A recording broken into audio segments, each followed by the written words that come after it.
Welcome back, everyone. I am Professor Tiger. I am joined once again today by our janitor, Miles David. It's good to have you back, Yo, Miles.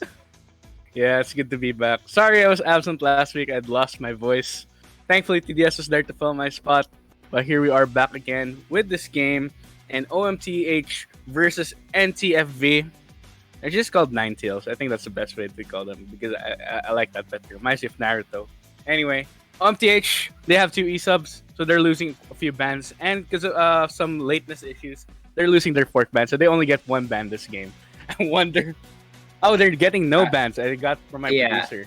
Okay. yeah. There we go. They're No playing bans available this time around for Omega Titan, but we'll see if they're going to be able to get themselves a decent draft, anyways. And of course, this week we've got the new patch in, so we've got a little bit of changes with the Oh items, yeah. a couple Yep. new items to talk about. Anathema's chain's going to be reducing the tenacity of the enemy team, so it'll be interesting to be able to see that one. And Hull Breaker is the other new item, so we'll be seeing potentially in the top lane, especially going to be the revival of some split push techniques. Yeah, definitely. I mean, it's always exciting when teams can go for different strategies rather than just dragging sacking again and again and again because that's kind of been the win condition for so long in League of Legends for the past year, for the past 2 years now, basically. So excited to see some creativity, hopefully back in the meta. It's still early in the patch cycle, so we'll see how the whole meta pans out. But split pushers should be back on the menu. I'd love to see some Jax. I'd love to see some Fiora, stuff like that. But who knows?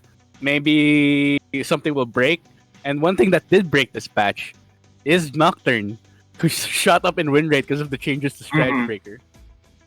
Absolutely, and when you're able to have a guaranteed CC combo like that, where you're able to get on top of them with your ultimate, and then you get a 90% slow just for free, and that's AoE too. So if he's on top of multiple people, then your entire team's just going to be locked down immediately. But looking back towards the draft here, we've got a first couple of picks in. It's the Ezreal first pick, very strong. There was some Divine Sunderer nerfs, so it'll be interesting to see what sort of build going to come from Keishan here on this Ezreal.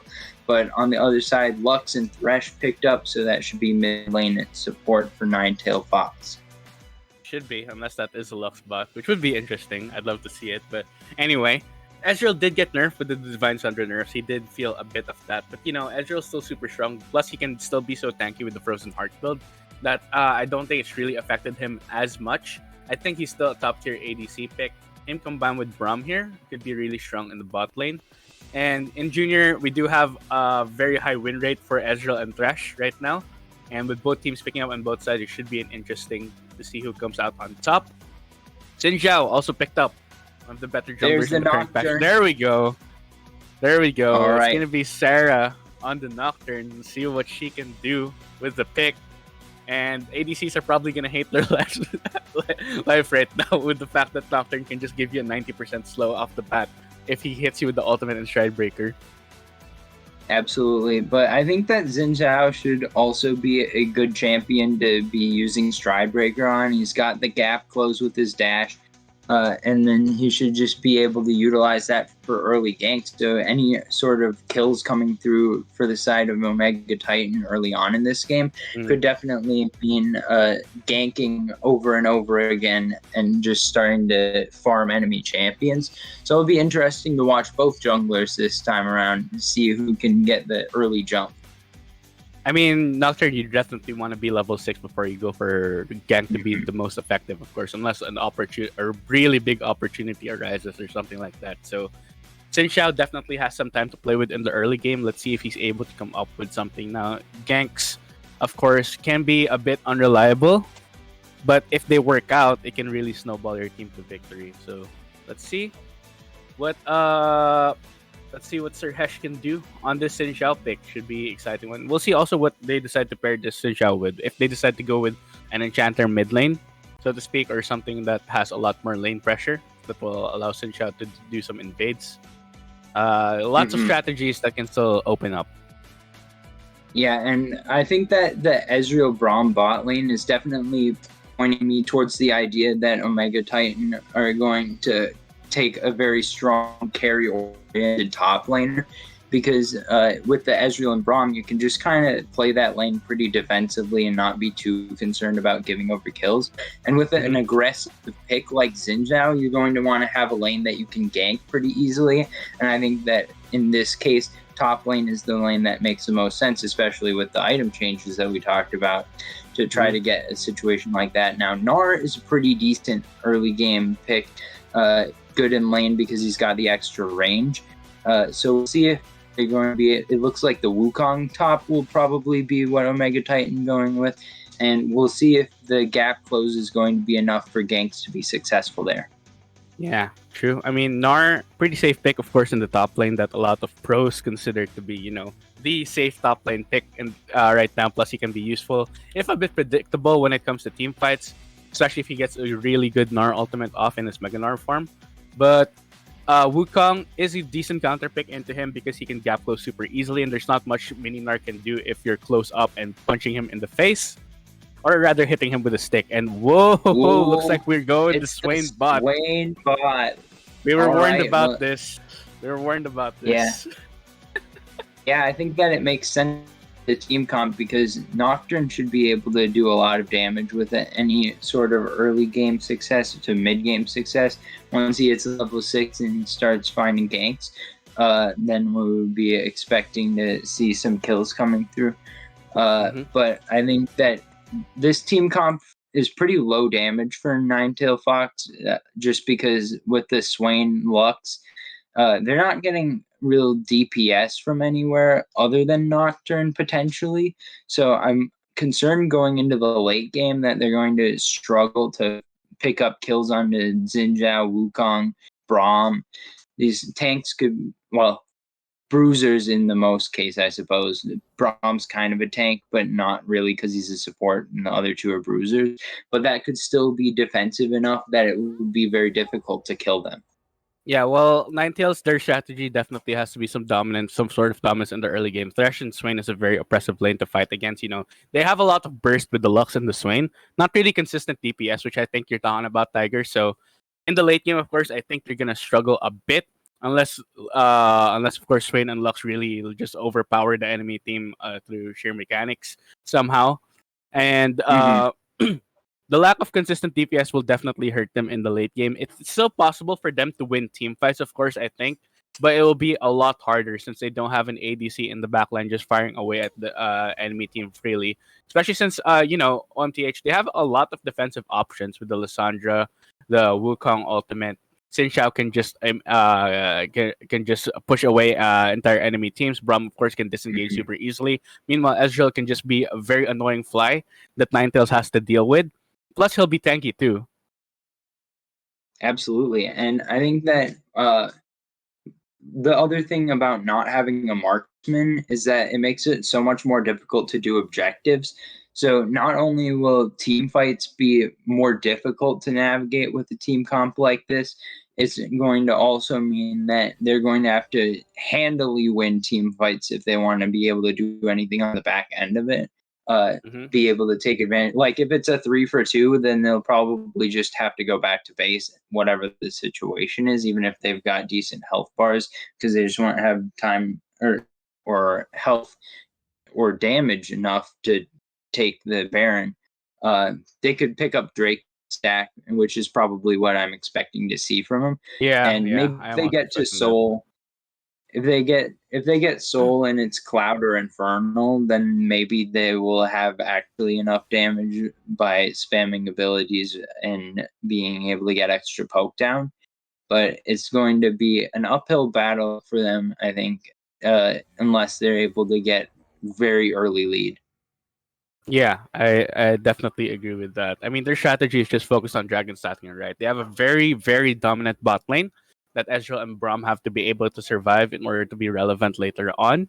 So if they're able to capitalize on that, they should get the dragon stacks going from their snowball the game to victory. We'll see. Gnar, I expect, will be kind of left on an island, and in that case, maybe Sir Hesh on the Xin Xiao will be able to take advantage of that, consistently dive the enemy, and we'll see if Wukong decides to go with more split push oriented style, which he can be. I don't think there's anyone really on the enemy team that can match him unless maybe Nocturne gets very far ahead in a side lane. So perhaps Wukong will turn into a split pusher while the rest kind of bundles up together as a 4-man unit. That's one thing they can do. One other thing they can do is just straight up go for a disengage style team fight. Mm-hmm. Yeah, just wait for the enemy Yeah. team to engage on you, then you disengage and you just kill them once they lost all their cooldowns. Yeah, I definitely think that we could see it as like a 5-man group sort of idea coming from Omega Titan here. I think uh, that looking at their draft, especially considering that they didn't have any bans at all, they kind of got themselves in a pretty solid position, all Yeah, things true. considered.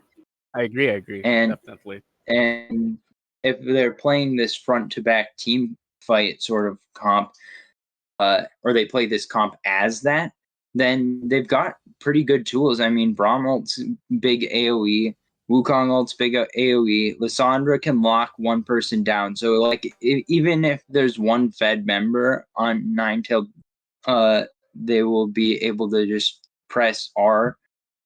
Frosty should be able to lock him down. Although, if it's Sarah that's fed, of course, you're dealing with a spell shield, so that's a little bit different. But we'll Yeah. see how that sort of interaction comes through later on in the game. And I think that pretty decent chances for both sides. I definitely am favoring the draft from Omega Titan. I always favor the easier to execute win conditions.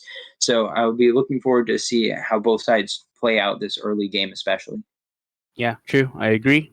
I mean, it's not like Ninetales is going through this without a plan, right? It's obviously just snowball through bot lane, get your jungler ahead through ganks there as soon as he hits level 6 and start stacking the dragons, which is also a very reliable way of playing the game. It's just that as the game goes on, of course, the advantage will go over to the side of OMH OMHT. Wait, let me check if I got that right. Omega OMTH, my Titan. bad. Omega Titan. Let's just call them that against Ninetales. And yeah. All right. So we should be going into a break soon, I believe.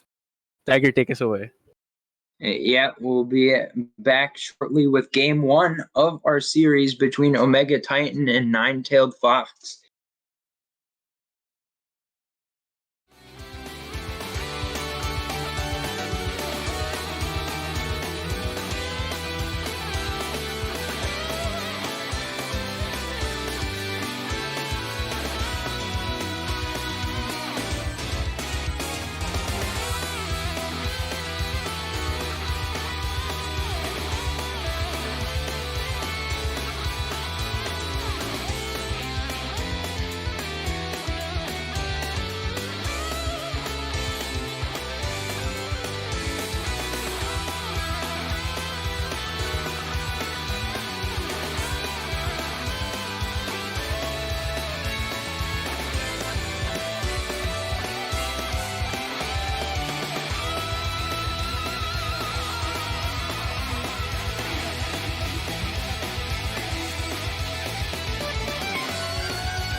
And welcome back, everyone. We're on to the Rift. On the blue side, we've got Omega Titan, and on the red side, we've got Nine-Tailed Fox. We'll see who's going to come on top in game one. Oh yeah, it should be definitely interesting. Both teams that have their strategy. It looks like Ninetale Fox came into this with a very set plan. We'll see if they're gonna be able to pull it off. Because if they don't, well, it could be a bit of a problem for them unless they have some really good mechanical skill and outplays that they can give us during the late game team fights. Yeah, I'd love to see the cosmic matchup in the mid lane, the skins on both sides matching up a little bit. Oh yeah, true, Always, true.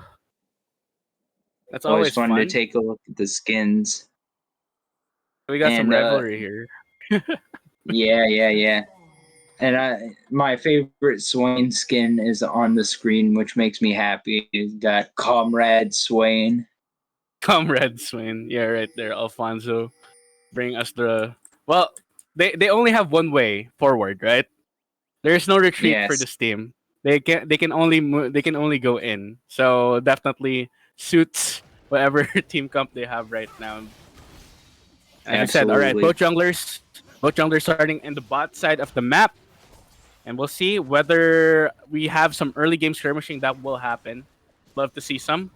Between Nocturne and Xin Xiao, Xin Xiao should definitely be favored because of his early game power, of course.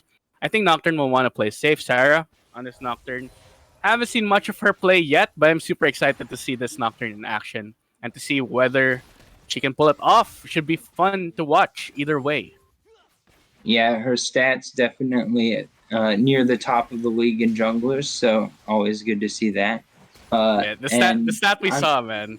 It was like she had the most the biggest the highest number percentage of damage taken. So that means she's really in there in the fights. That's what I'm excited to see. Yep. And talking about the jungle matchup, I definitely agree. Well, we're gonna have some fighting here in the bot lane before I can talk any more about that. Hydra Master being stunned up, ignited, ticking down. Will he be able to survive? The heal was just enough. Flash forward, Kishin trying to take him down. First blood traded back by the tower. So 1-for-1 in the bot lane. Man, we are talking about how Braum and Ezreal, they can play safe. They don't have to go in, and they just immediately defy all expectations, go in like that. Here comes the gank from Sirhesh.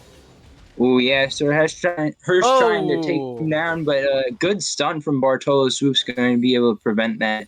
Don't walk too far forward. One more tower shot, and this could be turned around. But not really great timing on the gank, I'd have to say, considering that was right as Bartolo Swoop went mega on the Gnar, so definitely able to outplay that gank pretty effectively. You definitely have to be aware of the timing on the Gnar before you try to gank it, because of an unexpected rage bar could be detrimental. Here comes Sarah though, making sure that shadowing her top laner, making sure there's no repeat ganks up there. Gnar didn't have to blow a summoner, so all things considered, things looking very good for Ninetale. Even though they lost first blood, they were able to at least trade the kill, and it was on to Alfonso on the Swain, so not too bad, all things considered. Yep, so both bot laners were able to pick up a kill, but a few minions got missed by Kishin since he was the one who went down. That means that the early advantage, as we expected, is so far going towards Ninetale. And we'll see if they're able to continue with that. It looks like a little bit of 2v2 in the mid lane going on, a little bit of contesting over this scuttle. We'll see who can take it down. Hirsch dropping very low, though. Sarah trying to take him down. One more auto attack's going to do it. And that's going to be Frosty getting chased around as well. Going to land a double root. Not going to be allowed to take the claw out, though. It's a double kill for Sarah. The bot lane is rotated up, but they don't want to be there. Stun coming through at least. Sarah dropping pretty low here. Spell shield is up, trying to be able to avoid dying to a mystic shot, but that's 2-for-0 going over to Ninetale. Very well played by Ninetales. The mid jungle duo, BB and Sarah, managing to outfight their opponent, Sirhesh. He was a bit behind. He was behind one level. That's 300 gold worth of stats that he's behind. So definitely a very hard fight to win. He gave his life for it, and Ninetales, they got a really big advantage off that. You really want the kills onto your Nocturne because Sarah's gonna be the one to be dealing the big damage in the mid game. So. Yeah, and they were able to start this snowball that they're looking for even before it was a level 6 Nocturne. So this is exactly the position that Ninetale wanted to be in going into this game. Looks like trades coming through in the top side. Bartolo dropping Rutledge pretty low here. So got to be careful, of course, in the melee versus ranged matchup. But Rutledge going to be fine for now, I think. Yeah, you should be fine. He's keeping even against a range matchup, and he does have to back, so I think he has to expend his teleport here. Otherwise, Bartolo will just freeze the lane, and he'll have a very hard time getting back into things. Yeah, he is teleporting, as you say. And meanwhile, the bot lane, the wave stacking up, and Sir Hirsch is here for a gank as well. This is good timing, good communication between the bot lane and jungler. They're trying to go in on to Hydra Master here, but Sir Hirsch not going to be able to join this so quickly because not able to get around the minion wave. And it looks like he'll just be recalling. So we'll see if he's going to actually stay around potentially to try to continue this gank. They could go for a dive. I think that he just stepped out of the bush, though, which unfortunately means that he's given his position away. Yep, so definitely not really going to be able to dive. Yeah, really and good timing. Drake is up as well. Yeah, he's also level 6. Level 6. Absolutely right. So with all that information, they could try to take this Drake down, seeing what just went down. But I don't know if they're going to rotate towards that yet. It looks like just taking down some jungle camps is the next priority. I think definitely should. There's no teleport on the top lane of Mega Titans.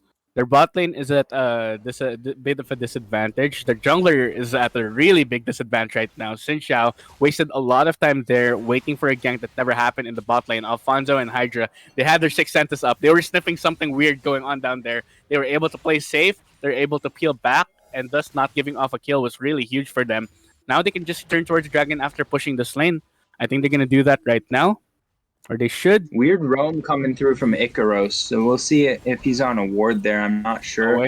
Looks like Cyclone going through in the top lane. Bartolo going to be forced to flash, so good force of the summoner spell here. But now Roots coming through. BB could be in trouble. Sarah going to try to show up. Going to try to outplay this and save the mid laner. Big Roots coming through on top, though. It's going to be the kill going over to Sarah as the full combo lands from BB. Nicely done there to outplay the 3v2. Fortunately, Braum cannot block Light. That ultimate from Lux complete chunk the team chunk Frosty and Suryash behind him, and really good combination with the Nocturne Q to get that kill. And everything's just going the way of Nine-Tailed Fox. Yep. Lesson of the day: Lux ultimate is not a projectile. So there you go on that one. Gonna be Sir Hirsch looking for a gank here in the top side. We'll see if he's able to get in. Bartolo almost has his Narbar stacked up. He's got it now. He's got the stuns. He's got the outplays. He's jumping on top of him, trying to finish off one. Maybe gonna find a double kill in the top lane. Now ganks come through in the bot lane as well. Gonna be able to try and find Icaros. He's gonna try to run away. Ignite ticking down. He's fleeing. He's CC'd. Shutdown comes through actually just in time for Kishin, so he's able to trade 1 for 1. Now Root's coming through. He's level 6. He already used his ultimate, but one more auto attack to turn it into a double kill. One more auto attack. It's a triple kill for Kishin. Outplays all around the map. Don't gank right now. How did this happen? Everything was going. I thought everything was just gonna go swimmingly for Ninetale, but they attempted a gank onto the Ezreal. Kishin was able to play that really beautifully, and he had the stats to back it up already with the Sheen. So this Ezreal is doing tons of damage. I'm sure he had his passive stacked up too. So not just the Ezreal Qs are gonna hurt. Also, his auto attack's gonna be 50% faster. Definitely, it's not something you want to be able to deal with. And this Ezreal suddenly got accelerated out of nowhere. Yeah, and look at that CSD as well. It's not just out of nowhere. He's just laning better. Being able to find all of that. Looks like a trade of ults probably just went down in the mid lane, so it should be fine there. But we'll see if anyone's going to try to attack that place. Meanwhile, Sir Hirsch trying to take down a Rift Herald, maybe get themselves a point of pressure on the map for Omega Titan. Right now, still a 1k gold lead. Yeah, it's just a 1K gold lead so far, so nothing too disastrous yet. It was a really good early game come from Ninetale though, until that triple kill there in the bot lane. I think that that kind of swung things a bit.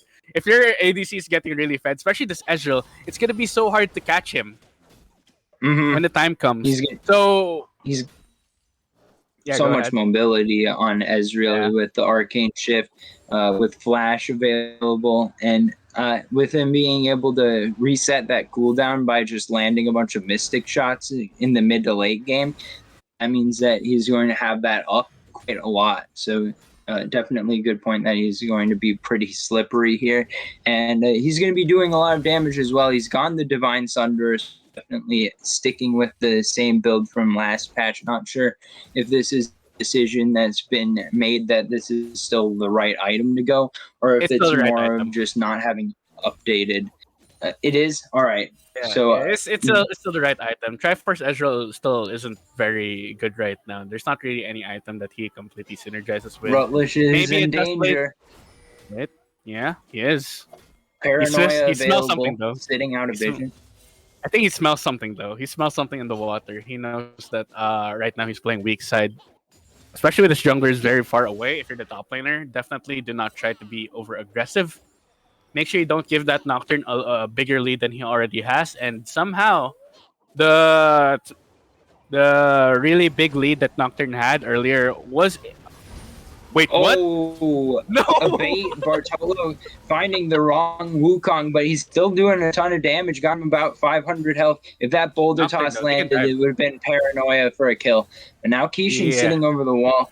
It looks like 4-man bot coming up here for Omega Titan. We'll see if they're going to be able to Hydra Master. converge here. Hydra Master in trouble. He knows it, but He's it's dead. too late. He's going to get rooted down. He's going to be knocked up. He's going to be finished off. Sir Hirsch claiming the kill and the gank in the bot lane.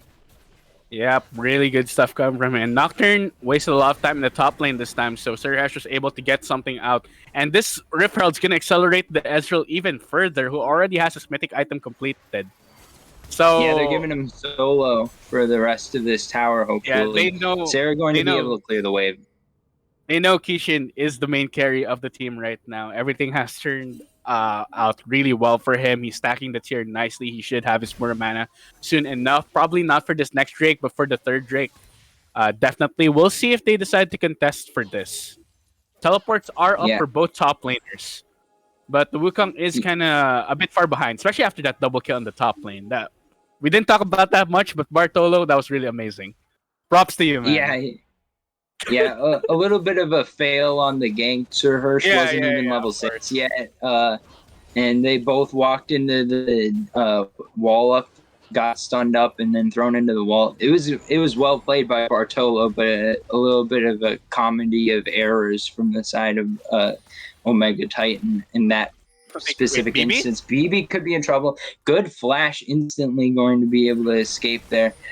Could still be in trouble if you're going to be tagged up by anything, but going to be getting the reinforcements coming through. Sarah going to try to knock down Sir Hirsch. It's going to be enough. Sarah taking the kill. It's a 1-for-0 so far. Drake available as well, and the claw going to be taken away, which means it's just a 1-for-0 plus Drake. Yeah, that was I'd say a very. They almost managed to catch BB, and they expended a lot to try and kill her, but she was able to bait out so much that her team was just able to kill Sir Hash, bait him into a very unfavorable fight. So good stuff from this mid laner. Wow, that's a lot of damage from the Kishin's Ezreal hitting like a truck. Yes, Yeah. exactly my thoughts Oh as well. my Hydra Master, you gosh. got to start dodging Oh, those. no. Alfonso Swoops could be in trouble. It's going to be a gank coming from the other side, though. Sarah trying to take him down. Going to be taking a lot of damage here, though, immediately. Lantern going to be taken away just enough to survive. But 3v2 is not going to be nearly enough for Ninetales Fox to be able to fight against this Ezreal. That was absolutely disgusting. Sarah being this far ahead over her jungle counterpart, it's not enough. Ezreal's just too strong right now with the items he has. Wait, let me look at the gold. How much gold Ezreal has? He's 2,000 gold up ahead of his lane opponent right now. He should be able to get this tower to get a lead further for his team too.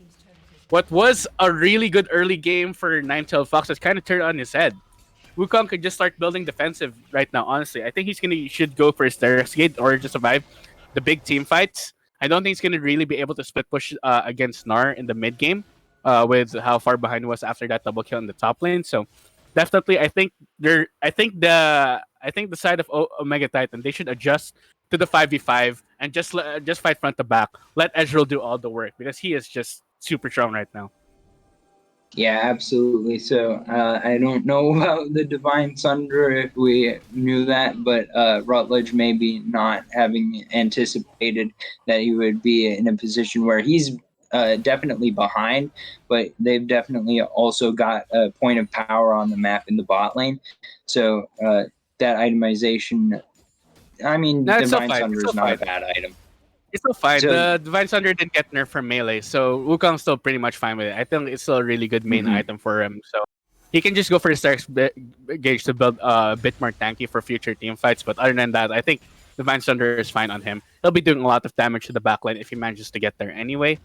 So Butler just needs to play the disruptive game, right? Just keep Ezreal safe as much as possible. Plus, there's not really many tanks on the side of the enemy, so this Wukong definitely can still blow someone up if given the right opportunity.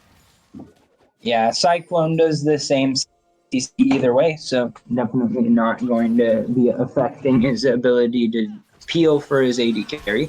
And I think one point that I wanted to make earlier was that Stridebreaker is very good on Nocturne, but as it only does 90% slow instead of a full root, it actually won't stop an Arcane Shift from going through, so it's not going to be as effective trying to use that against an Ezreal as it would be against other marksmen potentially. It looks like gank coming through in the top side. It's going to be Keishan trying to go in. The Cyclone coming through, but a little bit low on the health bar for the side of Rutledge. He's going to be trying to get himself out. Icaros trying to zone away, but the four-man squad going to try to walk forward from Ninetail Fox. Now teleport's coming in. Sir Hirsch is here. This could be turned around. Alfonso swoops in the front line. Going to be able to try to get himself away. Not going to be enough, though. Keishan going on a rampage, and now the Mystic shots are coming. Frosty going to pick up two. Now Bartolo Swoops is the only man standing in the top lane for Ninetail Fox as they get 3-0 in favor of Omega Titan. Yep. Omega Titan playing this out super well. They were able to re-engage after Ninetail had to use all their cooldowns to try and go for that fight. Unfortunately, they just do not have the consistent DPS, and their bot lane is just so far behind. I didn't expect Swain and Thresh to be this far behind just into the mid game. This is where they should be at their strongest. At least meanwhile, BB is able to trade a turret down there for the 2 kills. But other than that, everything's just pretty much going well for Omega Titans. Yeah, and we talked about how this sort of team comp requires getting an early game lead Ninetail, and they were able to get that lead, but they weren't able to hold it. They got caught with their hand in the cookie jar a little bit too much, overextended, and it only took one time. Giving up that triple kill to Keishan, just everything since then has been in favor of Omega Titan, and we'll continue to see that as finally they're at a 1.5k gold lead. They've been like behind in gold all this time, but it's been like a mask over the fact that Keishan is just winning by absurd amounts in the bot lane. But now we're actually seeing the gold lead show up in favor of Omega Titan. We're going to have a fight here. Hook going to land, but the root went wide. Now it's going to be the Glacial Fissure through the entire team. Hydra Master dropping pretty low at the beginning of the fight. No Paranoia going to be used, at least no recast. Not going to be going forward with that ability. But now it's just a battle of poke. We'll see who can start to land stuff. It's going to be the root going through.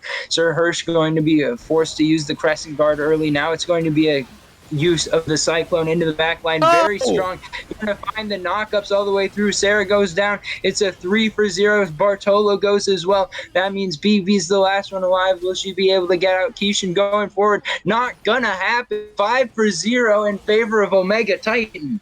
What a well-played fight from Omega Titans. They bided their time yet again, waited for the cooldowns of the enemy team to drop, and then immediately engaged onto the backline. There's no tankiness on the side of Ninetails. They're just able to burst people down with the power of the Lysandra, with the power of the Wukong, and Ninetails just can't do anything right now. it's a complete disaster for them. I don't know what you do here. Like, if this is solo queue, you definitely are forfeiting this game immediately. I The ways mean, back into this game are so few that it's going to take a very drastic throw for this to be even remotely close game again at this point. we got to this point because of a throw. It's possible that this game can end because of a throw too. Definitely, this game is not over yet. Omega Titans, they still have some work to do before they can drag this game over to the finish line. And we'll see. If Kishin gets caught out, that's all their DPS gone pretty much. So this AD carry is definitely going to be the target of Ninetales. If they can manage to kill him, then it should be lights out team fight for them. Otherwise, yeah, as you said, definitely going to be a bit too hard to play out these team fights. And we'll see. One good Gnar ult is all it takes, my friend. Yeah. Yeah, but I think that you may be sleeping a little bit on Frosty here. I mean, 4-2-5 on the Lissandra Oh already yeah, that's has true. That's true. That's true. Leandries and parts for Zonias. That's not the same level of DPS as landing a Mystic shot every second, but it's definitely not nothing. Yeah, fair. Ooh, Still, I Rutledge would have might be liked to caught do this. out here. It looks like Rutledge trying to get away with the Cyclone. Not going to find the Blast Cone, but there's no tower there that he's got to be afraid of. So it's just going to be the disengage. And it looks like this top tower is about to fall to the power of the Rift Herald. Mid tower also short lifespan on the tier 1. So this should be all tier 1 towers going down. The side of Nine-Tailed Fox Venom. They're going to need to play very defensively here to be able to farm waves, just try to stay alive in this one for a little while longer to see if they can get out of the hole that they're in right now. Yeah, they're basically, as you said, they're in a lock right now. Omega Titan basically has their foot on their necks. Let's see if they can break out of it somehow. It's gonna be hard. It's gonna be an uphill battle. But it's always possible in League of Legends. I've seen bigger throws happen in the past, even for professional Yeah, teams. yeah. Anyone who's been hard stuck silver knows that it's possible to lose any game. No game is so far gone that you can't lose it. Yeah, especially if you get a little bit too overconfident, if you're Omega Titans, you have to make sure you keep your head in check. Make sure you don't think that this game is one. Start playing a bit more loosely. And that's what causes teams to throw games. If you start playing a bit more loosely, not tightening up your play. But it looks like so far Omega Titans are dotting their I's, crossing their T's, making sure every check mark, everything in the checklist is taken care of before going for an objective, let's say, or before going for a fight. And hopefully they'll keep that up in order to win this game. Oh wait, Ooh, the flash Frosty coming immediately. over the wall. Good Yeah. respect from Alfonso. I'm pretty sure that he would have been dead there if he didn't flash before the claw went through. The glacial tomb is not, or frozen tomb, I should say, not ability to be trifled with. You're going to be CC locked there for a whole minute if you're going to allow that one. So good respect, And but it doesn't feel good to have to do that. definitely not. And look at this Ezreal. 3 items already with the Frozen Heart. So he's going to be super tanky. Mhm. He's going to be outputting a lot of damage. Muramana also already fully stacked. And we were talking about the dragon stacking earlier. It's kind of unfortunate that it's a Cloud Drake. Not too impactful of a Drake. Maybe it was a Mountain or like an Infernal. Or maybe Ocean Drake. Definitely could have been a solid win condition for Ninetales to be able to get. But the fact that the RNG, I'd say, kind of screwed them and their strategy over a bit. Means that they're still gonna have to fight an uphill battle, regardless if they get the Dragon Soul or not. It looks like with the next Drake about to spawn, a group is coming through. Both sides actually setting up a little bit of a 5-man. Bartolo is maybe going to be on the flank here. He's been spotted out, though, so going to maybe rejoin with his team here in the mid lane. It looks like mid the root! push is the call. Kishin could be in trouble here. Dropped about 50%. Sarah going to try to dive him under the tower. The shield's come through. The shutdown is here. The Cyclone in the back line, though, going to find a kill onto BB as well, though. The health bars are being shredded. Alfonso in the next to fall. Frosty is here. It's going to be a kill going over to Sir Hirsch, and it's a 4-for-1, I should say, in favor of Omega Titan. Man, they spent everything to try and kill the Ezreal, and they had nothing left in the tank for the rest of the team. I said they had to do that to be able to win the team fight, but it looks like even if they do manage to kill Ezreal, the rest of the team are ready to pick up the slack.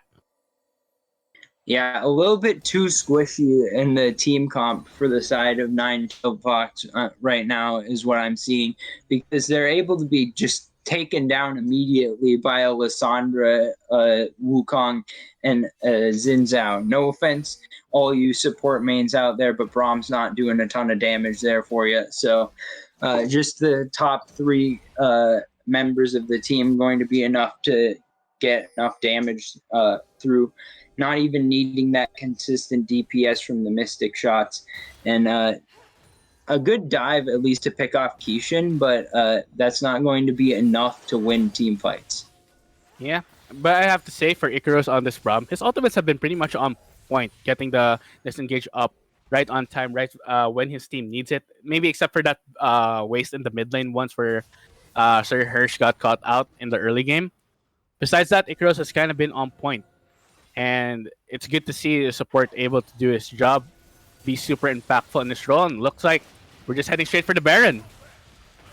Yeah, they definitely have the DPS to do it. Kishin did get tagged with Visions of the Empire, so already taken a chunk of damage, but he should be all right here for the moment.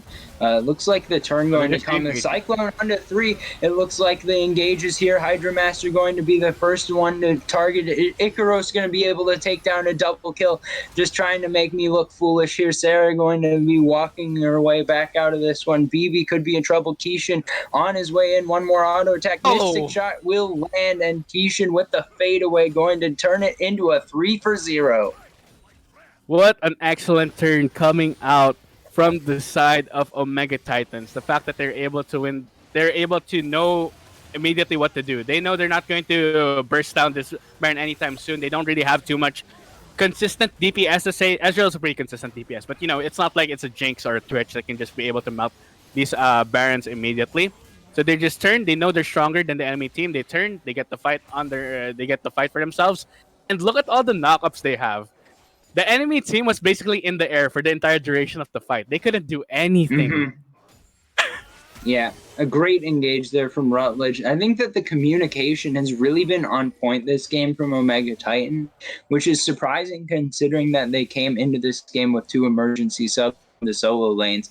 And it's just been really excellent to see that they've been working together so effectively. That's true, pretty much.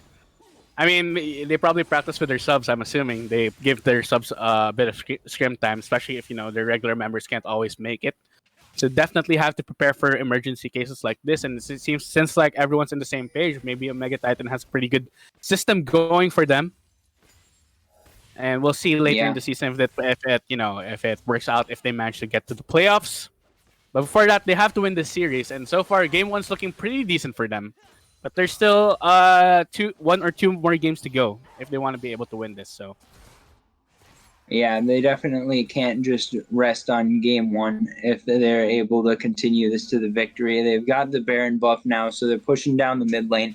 Definitely where you expect to see the push coming through towards that first hit. We'll see if they can get to it. It looks the 5-man defense is going to be enough to dissuade any engage there. But meanwhile, we're seeing the split top from Rutledge. So we'll see if he's going to be able to take down a tower of his own. Bartolo actually lining up against him. He's not level 16 yet. It's a rank 2 ult versus rank 3 ult. Could go in if he got Menar form, but definitely not surprised to see it. No immediate engage there. We'd like to see some sort of attempt to fight back into this one pretty soon from Ninetales, though. Yeah, I mean, there's not much they can do right now with the siege that's going on. They can just go for a 1-3-1. And fighting against this 3-man Ezreal, Braum, and Xin Zhao combo, there's just so much disengage for the Ezreal. He has his E2, so he can just get away. That it's not worth it to be able to even 5-man them. Because you can just get pushed away by the Xin Zhao ultimate. You can get pushed away. You can get disengaged on by the Braum ultimate. And Ezreal can just get away with the E. So Yeah. You'd need to find a pick on one of the side lanes. Still pretty decent damage coming through from BB actually here. third shot from Rutledge Rutledge force though. pretty low. Here comes the engage. They're trying to find the three-man group. Good Glacial Fish are going to stop the engage. Sarah goes down early, and now it's 2 kills. Good from Alfonso, but will it be enough? Or Bartolo, actually. I'm mixing up my swoopses, but now Bartolo goes down. That's a 5-0, an ace for this, or 5-1, I should say. Icaros did go down there, but it is the ace nonetheless to Omega Titan. They will be pushing through this bot lane. The death timers around 15 seconds on the lowest for the Ninetales members. They're going through, going to try to finish off the Nexus here. I think they should be able to do it. The 4-man group going to be strong enough. The Baron has timed out, but they are continuing the siege. Last Nexus tower falls, and shortly to follow will be the Nexus. Game 1 going over to Omega Titan. And it was really well played by Omega Titans, even after that kind of a disastrous early game that happened to them with Nocturne getting so far ahead. But well, Ninetales, they kind of threw their lead. They kind of threw their lead into the water with that dive onto the bot lane. Ezreal was able to get a triple kill, and from there, it felt like Omega Titans were just in control. Yeah, and I hate to call draft if, but when you pick a team comp like this and it falls so hard on its face, I'm going to be expecting to see a very different look coming through in the next game from the side of Ninetales. Yeah, or they could run it back and just not give 3 kills to the Ezreal in the early game. I think that's something they could do too.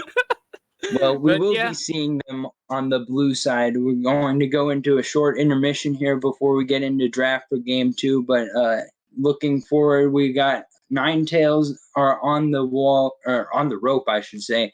And on the other side, it's going to be Omega Titan with the early lead in this series. yep.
Welcome back, everybody. It's time for the draft.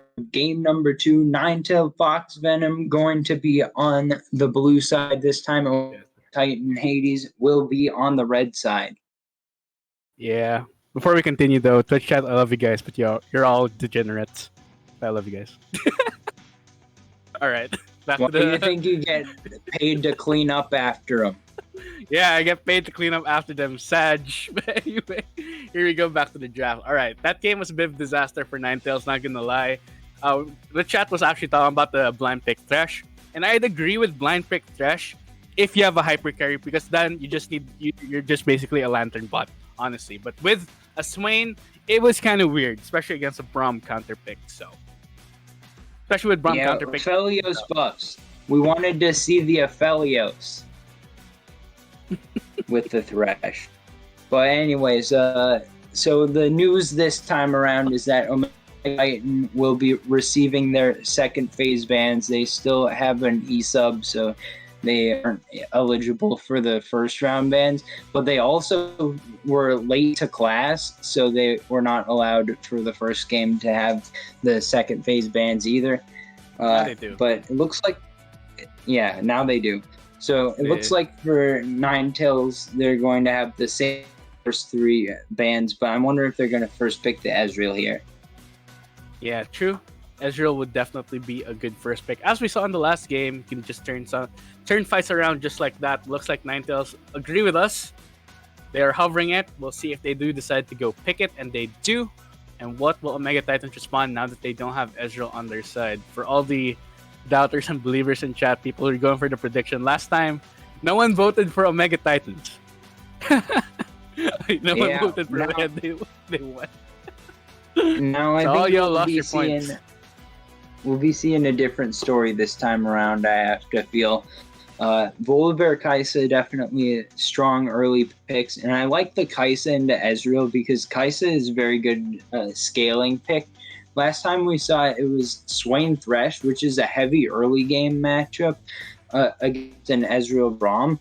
But Ezreal Braum has no problem just surviving that lane and then being better in the late game. But since he was also given a triple kill, Keishan was actually winning by level 6 in that matchup. So that was just such a hard loss to take when you have that much priority on the early game in the bot lane. So with the Kai'Sa, you have scaling. Like if you give that over, you're still going to be in a decent spot where you can just try to continue to scale and try to match them going into the late game. But now we're seeing the picks coming through from Ninetales. They're picking up the Diana and Shen. So I'll be interested to see Diana mid lane or jungle. And Shen, I'm assuming top lane. But we got a little bit of flexibility picks here. I'm assuming that's Diana jungle. She's just so popular as a jungle pick right now, even in competitive pro play.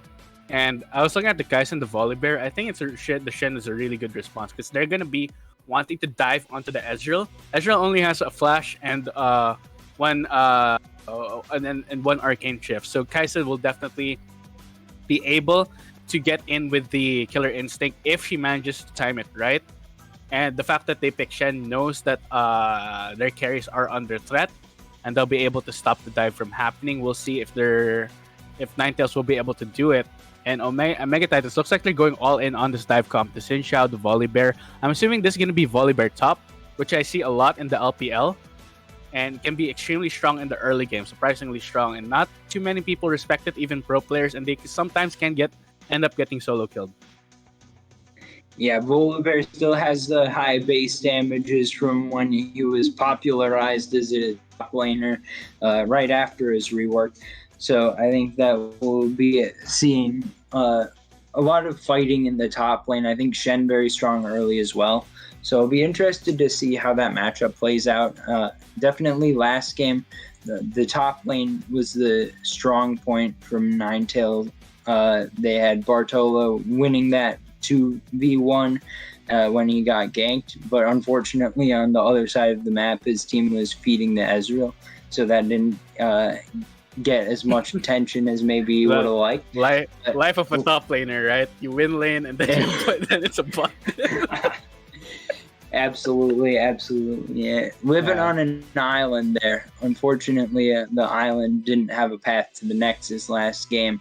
yeah. But I'm also interested to see what play style the Volibear top will have now with these item changes. I'm wondering if you could play Volibear in a sort of split push feel compared to what we were seeing with the Gnar, which of course was just the team fight oriented pick. I still Nah, think I Volibear is a think capable team fighter.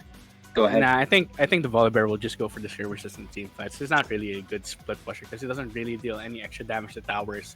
Unlike a Wukong, doesn't really have fast attack speed like a Jax or a Fiora. So I don't really see Volibear as a split pusher. I think Omega Titans just going all in on dive here, especially with that Leona pick they just did right now.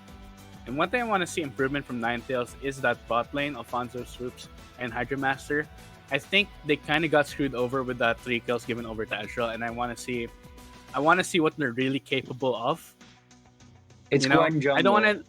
I don't want to discredit them too much because of how badly that early game throw went for them. So maybe in this game we'll see Mhm. some improvements, hopefully.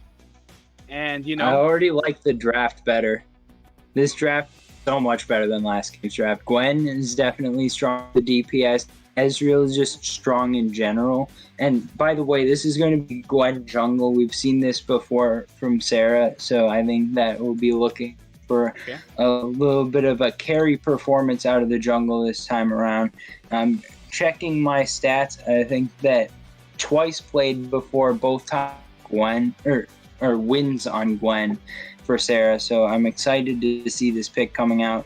And it looks like the answer going to be the Lissandra. So very similar style of comp from Omega Titan, but I like the adjustments that we're seeing from Ninetales.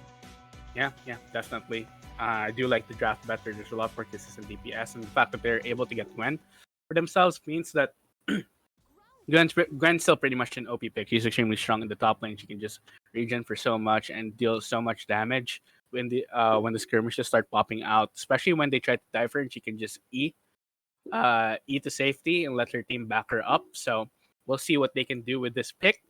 Ninetales, it's gonna be an interesting fight. Looking at these two team comps, I like the Lissandra response.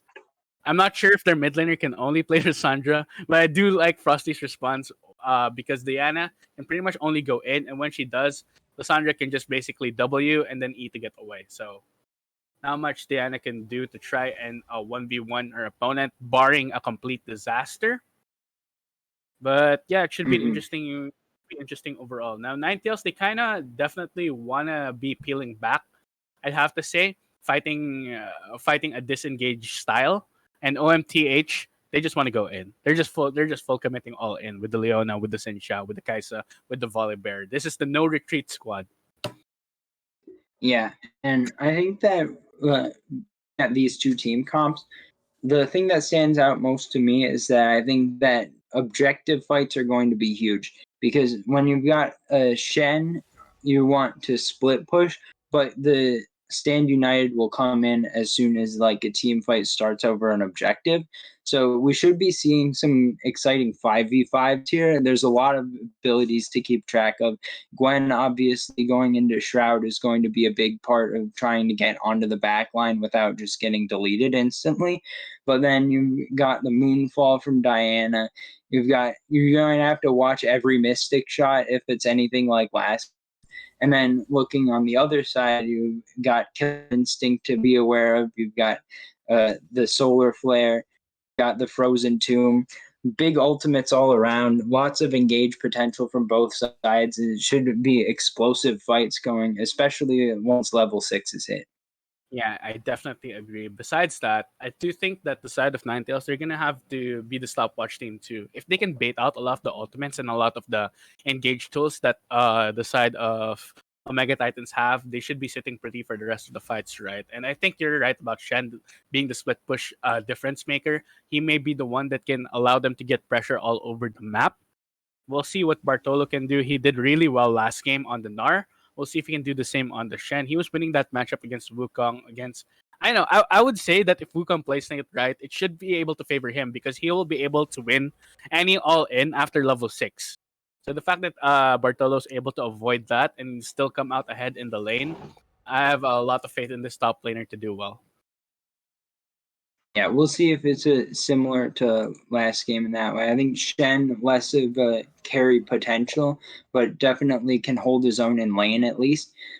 We could be seeing some solo kills going through in the top lane. Definitely, Volibear has the potential to kill. Shen has the potential in the early game, and with the Xin Zhao on the map, that's definitely a possible gank angle as well.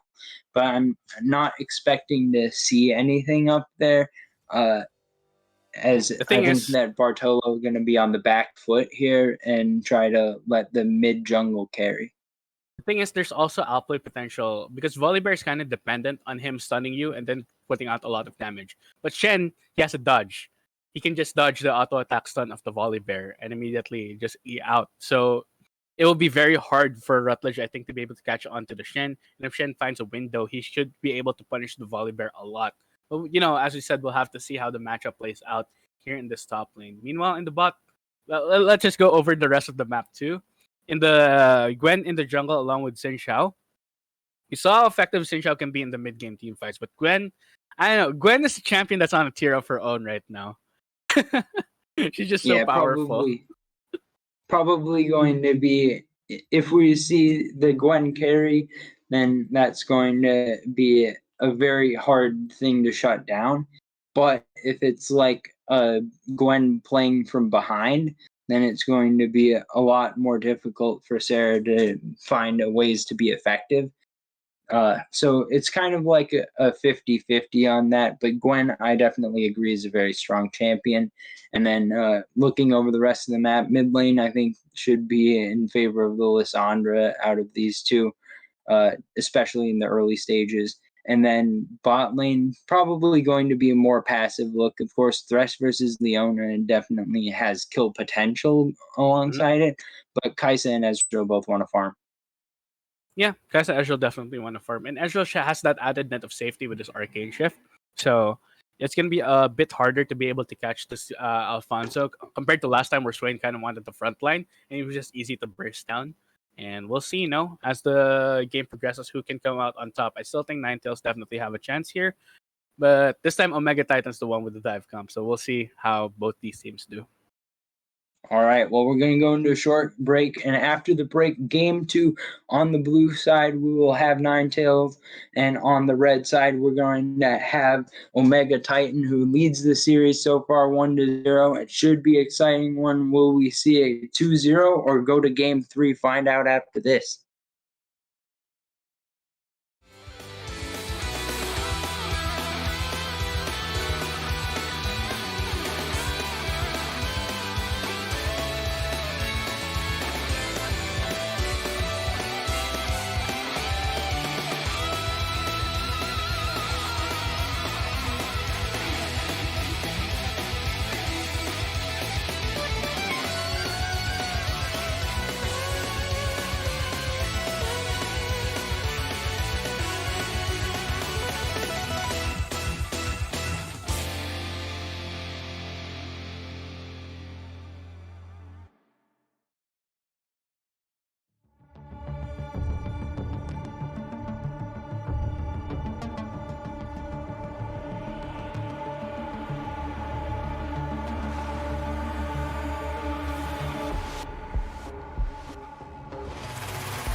All right, welcome back, everyone. We're into game two. Onto the Rift we go. We've got Ninetales is on the blue side. On the red side, going to be Omega Titan. It looks like we may have an early group, so we'll see if we're gonna get any catches out of that.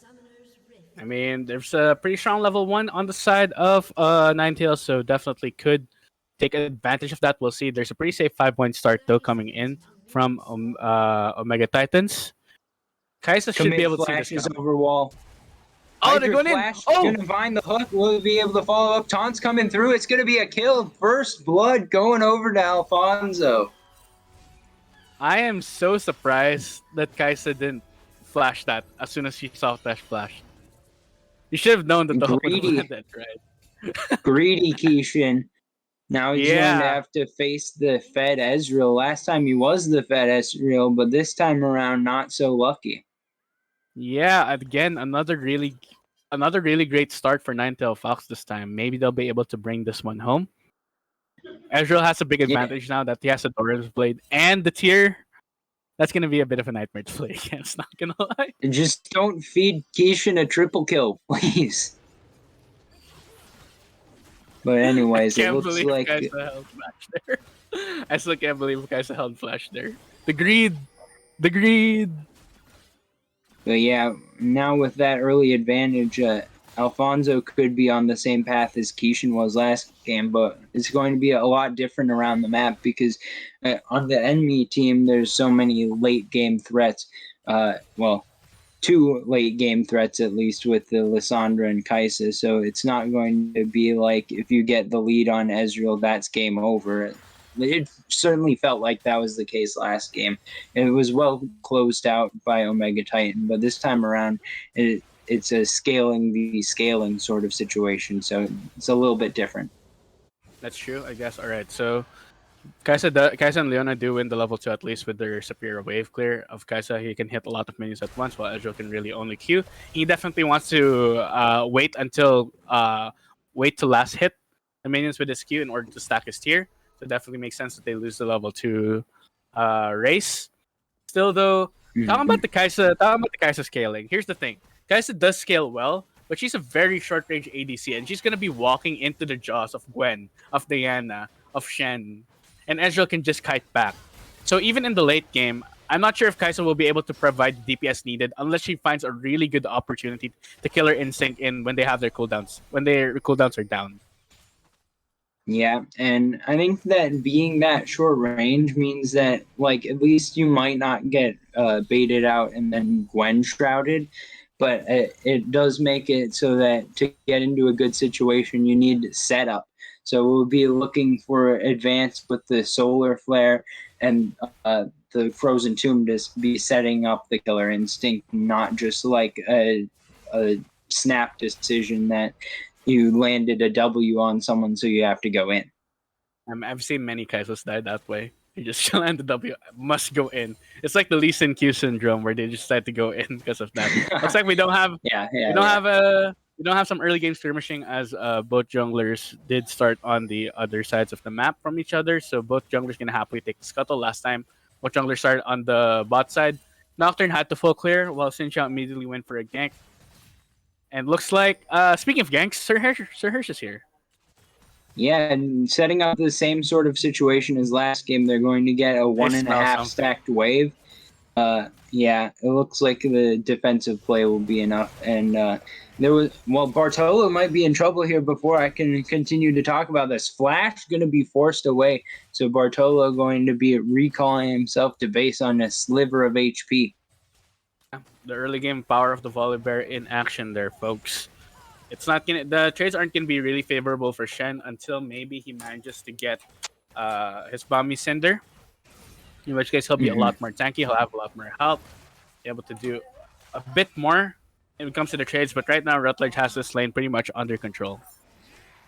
Yeah. What I was going to say before we had such a deep trade was that Sarah was trying to set up a gank in the mid lane. Now going to try to find a spot, jumping forward to not land. They're going to continue walking forward. Stun's going through. Shroud is pretty late, which means that a lot of damage going to be tagged onto Sarah before the gank ends. Yeah. Hydro Master not planting that hook meant that I think the gank would end in failure, honestly. Plus, guys, I still had their flash and heal. Leona still has her flash, so not too successful for a gank there. And I think Gwen will go back to happily farming her camps, but a bit of pressure, I think, should be good for them. Ooh, well played by Bartolo there to avoid the trade basically and get a Yeah, 100 to that's how 0. you win the trades as Shen, right? You got to be able to immune the stun and then be able to dodge away from the Sky From the Splitter as side, well. We'll see. Now the sun's going to land, no Spirit's Refuge available, which means that Rutledge going to come on top in the HP once again. I don't think that he's got enough to go for dives yet, but that is a large wave, so if Bartolo is forced back off, that would be pretty huge.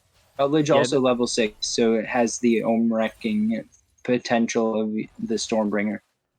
yeah, he may actually dive this. We'll have to see if he decides to go for it. Gwen is already on the top side of the map though. Should be able to counter something. Okay. So that's the Good Spirit Spirit's Refuge Refuge there. down.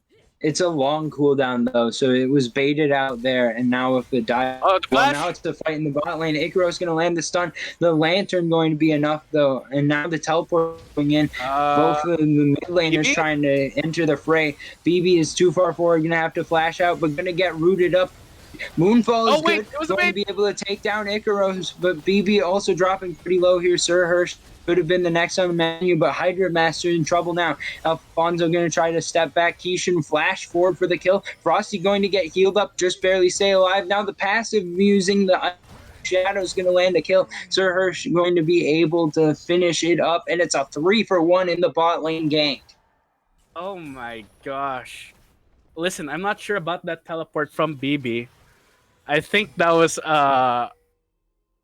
I don't think it was well placed at all. The fact that she teleported right in the middle of three people, sure they got a kill, but in the end, everything just worked out in favor of Mega Titans that time. It was a fight they didn't really need to take too. On the side of Ninetales at Yeah. least. Yeah, definitely they could have just tried to back off after losing the initial trade. Oh, hook over the wall! What? Hydra Master just What? stole the Drake! What? No way! I just a smurf. What? We're just all living in Hydra's world now. You're going to be able to steal that Drake away. It feels good if you're a support. The early smite, though, Sir Hirsch going to be reliving that one until the next Drake spawns, at least. Oh wait, I just realized that Chen used the Stand United. Thanks PBS for pointing that out. looks like Rutledge managed to cancel the Stand United before anything could happen, but dang that steal. Ooh, wait. Ikaros going in. Hydra Master could be in trouble, about 300 HP. No ult yet for Keishan, though, still level 5, which means that will be enough to just disengage the fight for the moment. Yeah, definitely don't want to be engaging under tower, especially against Leona who can just stun you up. Ooh, Rutledge going in. And Sarah going to cancel the recall. Now he's got the needlework trying to finish off the kill. Rutledge could be in trouble. One more use of the needlework going to land. And the 1,000 cuts. That's a solo kill in the jungle for Sarah. Very balanced, Glennis. I have to say, Sarah doing a really good job there. That was. Listen, look at the items. She only has her Ionian boots, and Volibear has the Sheen. He has a Ruby Crystal. He has boots. He has a longsword. He should not be dying and there, he's but up he a does. level. I think he was up a level during the fight. He's not up a level now, but I think he was during the fight. But whatever the case, Gwen definitely balanced champ, let's say. But anyways, that means that we're pretty much deadlocked so far. The gold within a couple hundred, and then even on the kills, which means that just the stolen mountain drake is what really has the separation so far. Oh, BB trying to go in for a kill. Frosty could be in trouble here. Moonfall going to be forcing out the Frozen Tomb self-cast. That will be enough for Frosty to stay alive for the moment. That's exciting stuff from the two mid laners here. BB is not afraid to go in. That's what I like to see from a Diana. Not afraid to go in and turn the tables on its head. Sandra not having her ultimate is pretty huge. I think the cooldown for that ability is rather low though, so she should have that back up soon. And things pretty much calm again in this game. Yeah, pretty much similar cooldown for both of those ultimates. So if we see a similar interaction happen, then the cooldowns are going to be at the same time. So they should be coming right back up at about the same time. So no real window for BB to go for a moonfall and not have the doom available, unless she can force it out without having to burn her own ultimate. Yeah, but right now the bot lane is getting pressured though. Kingshan feeling the burn of the Ezreal a bit, getting a bit outranged. And when you're outranged as an ADC, there's not much you can do but stay under turret, start farming, and hope for the best. Wait for your jungler to come and for a gank. But Sinja's on the other side of the map right now. Looks like pings are going down for the Rift Herald too. Sarah wants to go for that. It's a really good objective to take. Man, I still can't get over that dragon, man. Ninetales managed to get their cake and eat it too. Yeah, Like, they're able to just throw a hook over the wall. That's why you do it. You just gotta try and hope that you're going to land an ability. And if they miss smite, then it's going to be an opportunity like, to steal that away, and it's meaningful. oh Ooh, wait, there's Hydra Master's Solar in Flare trouble. lands. This He's is dead. good from the Has to side get away. of Omega Titan. Hydra Master going to be 100-0. CC lock. There's no way out of that one. Good engage from Icaros, going to turn into a kill in the bot lane. And when you're pushing, you really have to be aware of those kinds of things. Wait, before I talk about Sarah in the top lane, going for the 1,000 needles. Oh, All Gwen's the got a lot of damage. The needlework, will the burn last long enough? It will. Sarah going to find another kill onto Rutledge. Really good stuff coming from Sarah on this Gwen. The Rift Herald getting dropped in the top lane too. That this Gwen's gonna get really nice and fed. Yep, 2-0-1 so far. Already sitting on that Nashor's too. We should be seeing Mythic item come in next, and then at that point, the 2-item power spike going to be so much damage. I mean, we're just seeing this much damage off of base values and off of one item. There's Mythic coming through is going to amplify that so much. Going to be very difficult to deal with in team fights. Yeah, honestly, the fact that Ninetales was able to get both the Ezreal and the Gwen, it just feels bad to play against. Honestly, even though Mega Titans do have a solid plan going into this game, it's just hard when you have these OP picks to fight against, you know. And I don't think Kaisa's as strong as she used to be earlier in the season because of the nerfs she received, and the fact that she kind of has to go in onto these champions. It's kind of a death sentence if you kill her in 6 in, as you said, without any setup.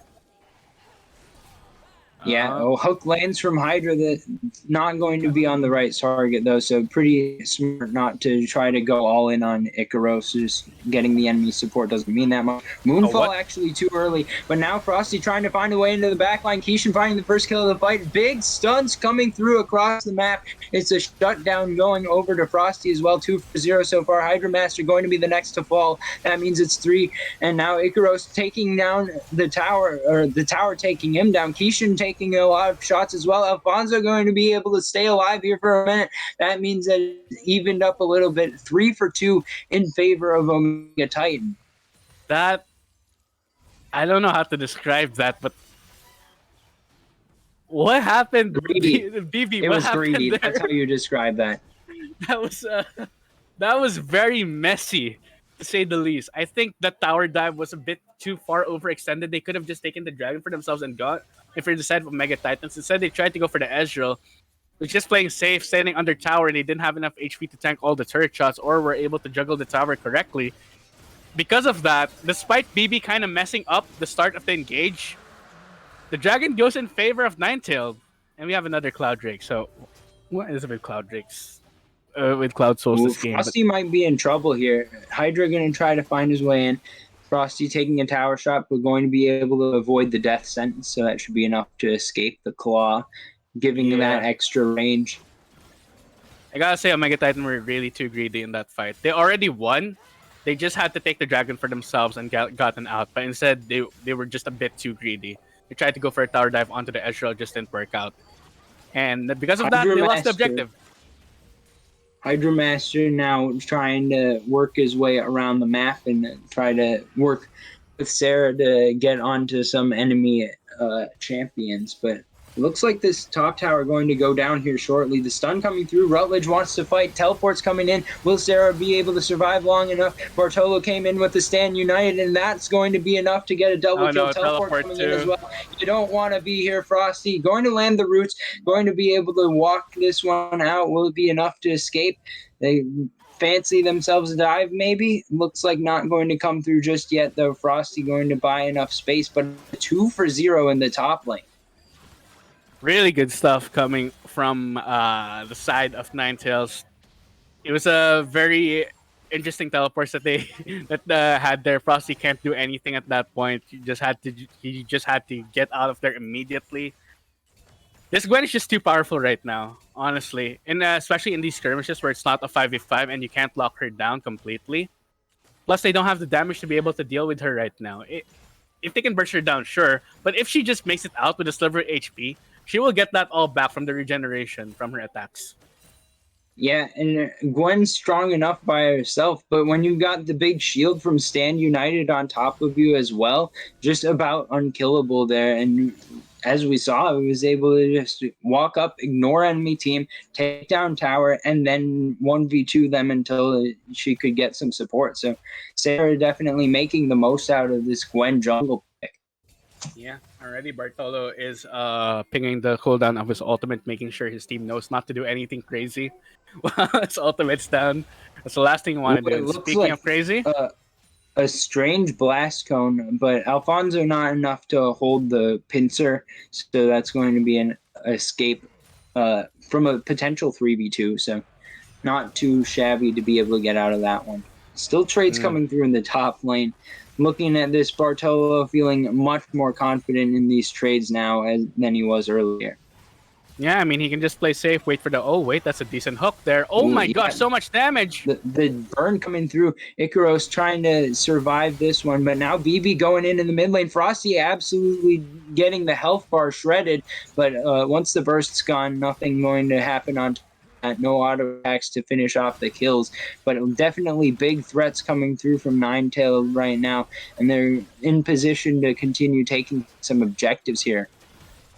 You might go for another fight, are they? Trying to go in. It looks like the claw over the wall. Frosty's very low health, trying to go in here, but it's going to be the kill given over to Sir Hirsch. That now it's going to be Bartolo into the back line. BB is here as well, going to pick up a counter kill, 1 for 1 so far. No teleport from Rutledge means that he's still in the top lane. Teleport from Bartolo will answer that. So it's a 1 for 1 and not much expended otherwise. Yeah. I mean, it felt like Ninetales definitely could have won that fight a lot more. Fortunately, Gwen died before anything else could happen. The ultimate was not there from Ezreal to finish people off, so decent fight at least. And at this point, if you're a Mega Titan, you'll take those 1 for 1, especially against the Gwen. And especially since you're just so far, you're kind of behind right now when it comes to tempo, when it comes to gold. It's not even too much gold. It's just that when it comes to map control and the hidden gold value that these items have, it just feels so hard to play against right now. So with this Drake coming up in about 35 seconds, if they're able to take it, Ninetailed would be on Soul Point. I'm expecting to see at least a little bit of contest for this. Teleport is back up for Rutledge now. No teleport, no Stand United from Bartolo. So he will be out there on his own in the top lane unless he walks. So looking to see the setup, not a lot of vision in the river from either side. Now it's going to be Hydra Master setting that up. So I think that the pryos here is still going to be in the favor of Ninetailed, and we'll see if they're going to be able to take it down on spawn and if they're going to have enough people to fight if they get engaged on. Yeah, that is the question. I mean, San United is almost back up. Looks like this dragon may be given up. We'll see. Things are going down, but when it's already on top, it should be able to take this down soon. Sarah and BB managed late on the reaction. Well, I think they just decided to give that up. Cloud Soul isn't that valuable to have on either team. Honestly, maybe the ultimate cooldown is really good for either side, but it's not a game-changing Dragon Soul like, say, a Mountain or an Infernal or an Ocean. So I think they're willing to give that up and just keep farming. Just keep farming in order to get items in order to fight back. I think Shen Oh, likes the ult cooldown, wait, just going especially. in? Hydra now going in, but now it's going to be BB on top as well. No, excuse me, it's Sarah going in with a double kill, actually. Good dash follow-up going to be there. Bartolo coming in as well with the Stand United. It's just a quick 2 for 0, and that could be straight onto a 20-minute Baron. Yeah, there's no jungler, so they can just decide to go for it. They should be able to delete the super fast too. The teleport is coming in, so Diana will be here to provide a lot of damage too. It's a 3v5.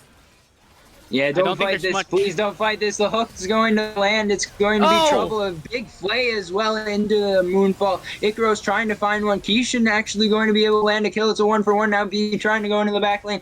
It's going to be Rutledge finding a stun under tower, and it's a 2-for-1 in favor of Omega Titan. What happened?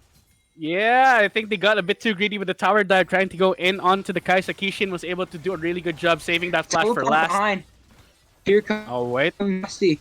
Going to try to find the way into this one. Root going to. They've found their target. Sarah's in trouble. Going to get shut down here, and Omega Titan turning it around. No way! I can't believe this just happened. Now Omega Titan are gonna be the first one to the Baron. The jungler is dead. Sarah is gone for the next 27 seconds, unless Ninetales is able to stop them like Omega Titan did to them. Big poke potentially available for Alfonso if he's able to find his way to walk up into this other brush. Bartolo sweeping the ward for him. It's a 2v5 here. They're going to use the True Shot barrage and try to start the poke. Poke going to land, but only onto support. Now it could be trouble. Bartolo going to get shut down here, and it's going to be a Baron +1 for the side of Omega Titan.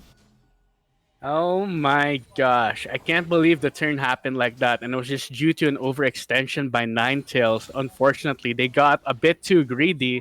I think that's the story of this game so far. Teams losing advantage because they were a bit too greedy and started diving towers. The fact that they lost their jungler there, and the flank from Frosty, I think that's what really sealed the deal for the side of Mega Titans. BB just missed another Moonfall. I'm a little bit not too happy to see this execution errors coming through from someone to pick Diana. Well, we've seen this story before. Sarah going to find yet another kill solo onto Rutledge. So that is a thing that exists and keep happening, and maybe helping Ninetale stay in the game a little bit. Yeah. I mean, Ninetale's definitely not off the game just because the enemy team managed to get the Baron. They have all the tier 1s basically down. So I do think this Baron power play, despite, it's very good to get the Baron, of course. They do get a lot of gold. They will get a lot of pressure. But the tier 1 turrets are still up for the side of Ninetales. So they're not going to be losing much more than they have already lost. And the game is pretty much at an even state with both teams still. It's still possible for both teams to win. But as the game goes later and later, it's going to be a lot harder for Gwen to play because of all the stunts on the enemy team. And the cooldowns are super low for Leona and for Alessandra at this point. Frosty is in trouble, but he's going to get out of there immediately. Yeah, given the situation, I wouldn't have minded to see Merc Treads actually for Sarah. I think that the Lucidity boots definitely make sense, but maybe getting some of that extra tenacity would have helped against all of these stuns that we're seeing on the side of Omega Titan.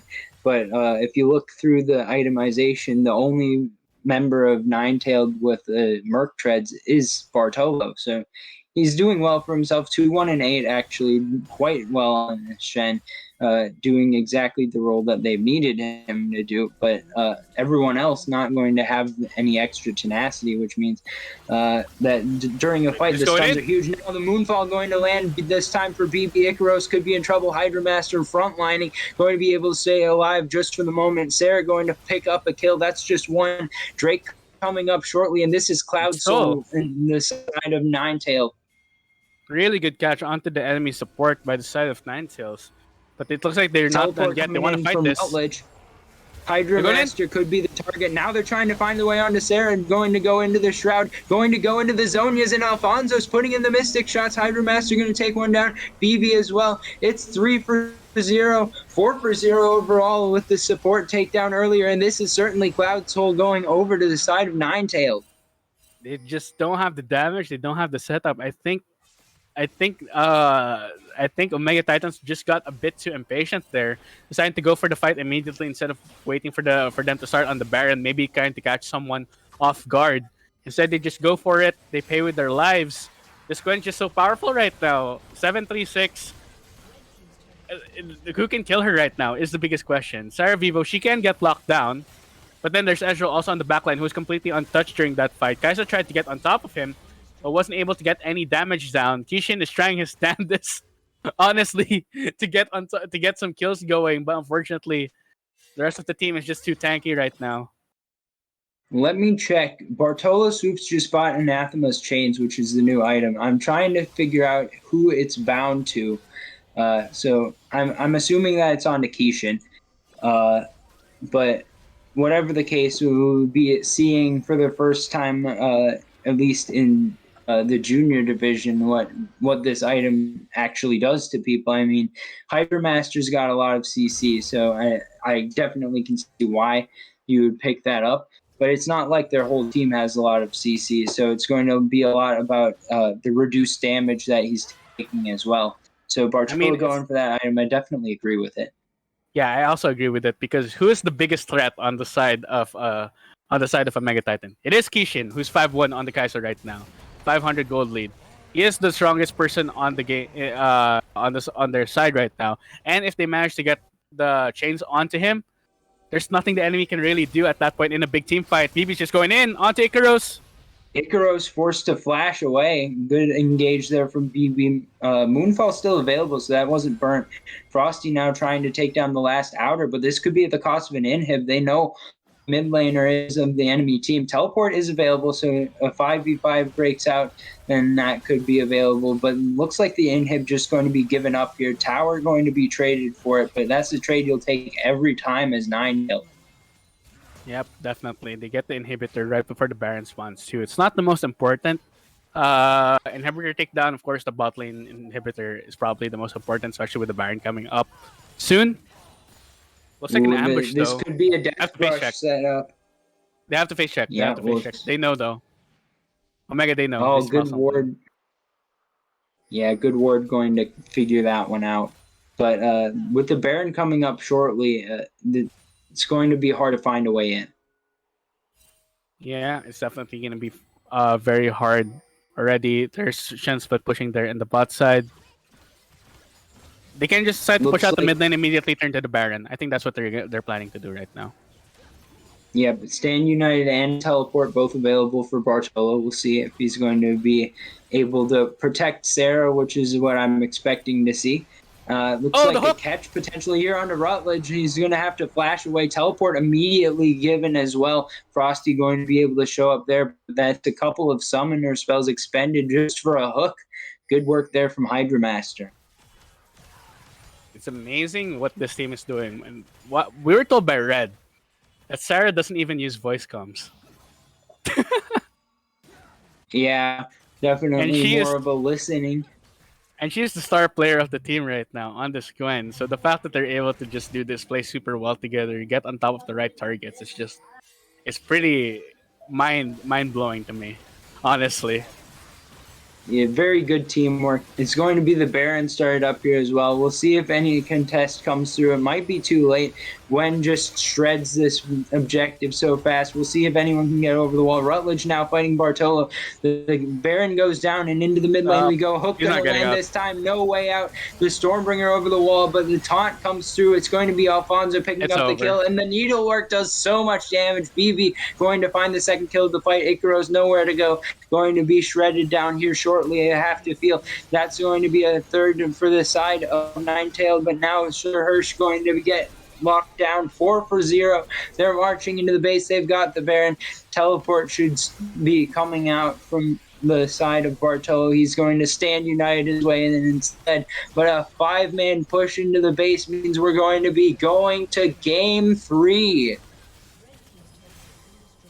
It was just an absolutely stellar performance coming from Ninetales this game too. Really good stuff from them. Sarah on this Gwen looking very unstoppable. This Ezreal and the different look coming from the bot lane of Ninetales too. Alfonso on this Ezreal able to play safe, able to pull enough pressure to himself. And BB, honestly, Anna, not the cleanest, but she did her job. He was able to get on top of the right targets, despite a few times kind of messing up the combo. That's okay as long as you're able to, win the game for your team pretty much. So really good stuff, really good performance coming from Ninetales, bouncing back after that kind of a devastating loss in game 1. Yeah, and looking forward to game 3, which we're going to have now. What do you think we're going to see as the draft alterations? I'm expecting that it's going to be back on the blue side for. Honestly, damage draft. Oh my gosh, when? Okay. I guess that's just this guy. That's what they expect, right? So that's what you can expect from this champion, right? So here's the changes I want to see. I don't want to see Gwen going over to either side. I think that could completely tip the scales into either side's favor. She's just too strong right now. As a duelist, she can just 1v1 pretty much any champion in the game currently and win outright. As a skirmisher, she's extremely strong. As a team fighter, well, we saw what Sarah was able to do. It was unholy on this champion. So probably get rid of that. Reminder though. Yeah. No 3 bans on the first rotation for the side of Omega Titan. So unless they've got someone who can play Gwen, I don't know if they can stop it from going back over. Yeah, that's true. The lack of bans is really gonna bite them in the butt, honestly. But we know now that we know that what you call this, Ninetales can play these champions. It's gonna be definitely hard to be able to plan against it with only 2 bans, but we'll see what they can do. BB, I see you in chat. It's okay. It happens to the best of us. I've seen pros mess up too. Don't worry about it. At least you guys won the game. Yeah. And with that, we'll be going into a short intermission. On the other side, we'll have the draft for game number 3. We'll see how this series is going to end.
Welcome back, everybody. We're into the draft for game number 3. This will be the decider for the series, and as you can already probably see now, we've got the Ezreal ban coming through this time around from Ninetales, which means that Omega Titan going to have to find a different first pick for themselves, which is going to be the Volibear.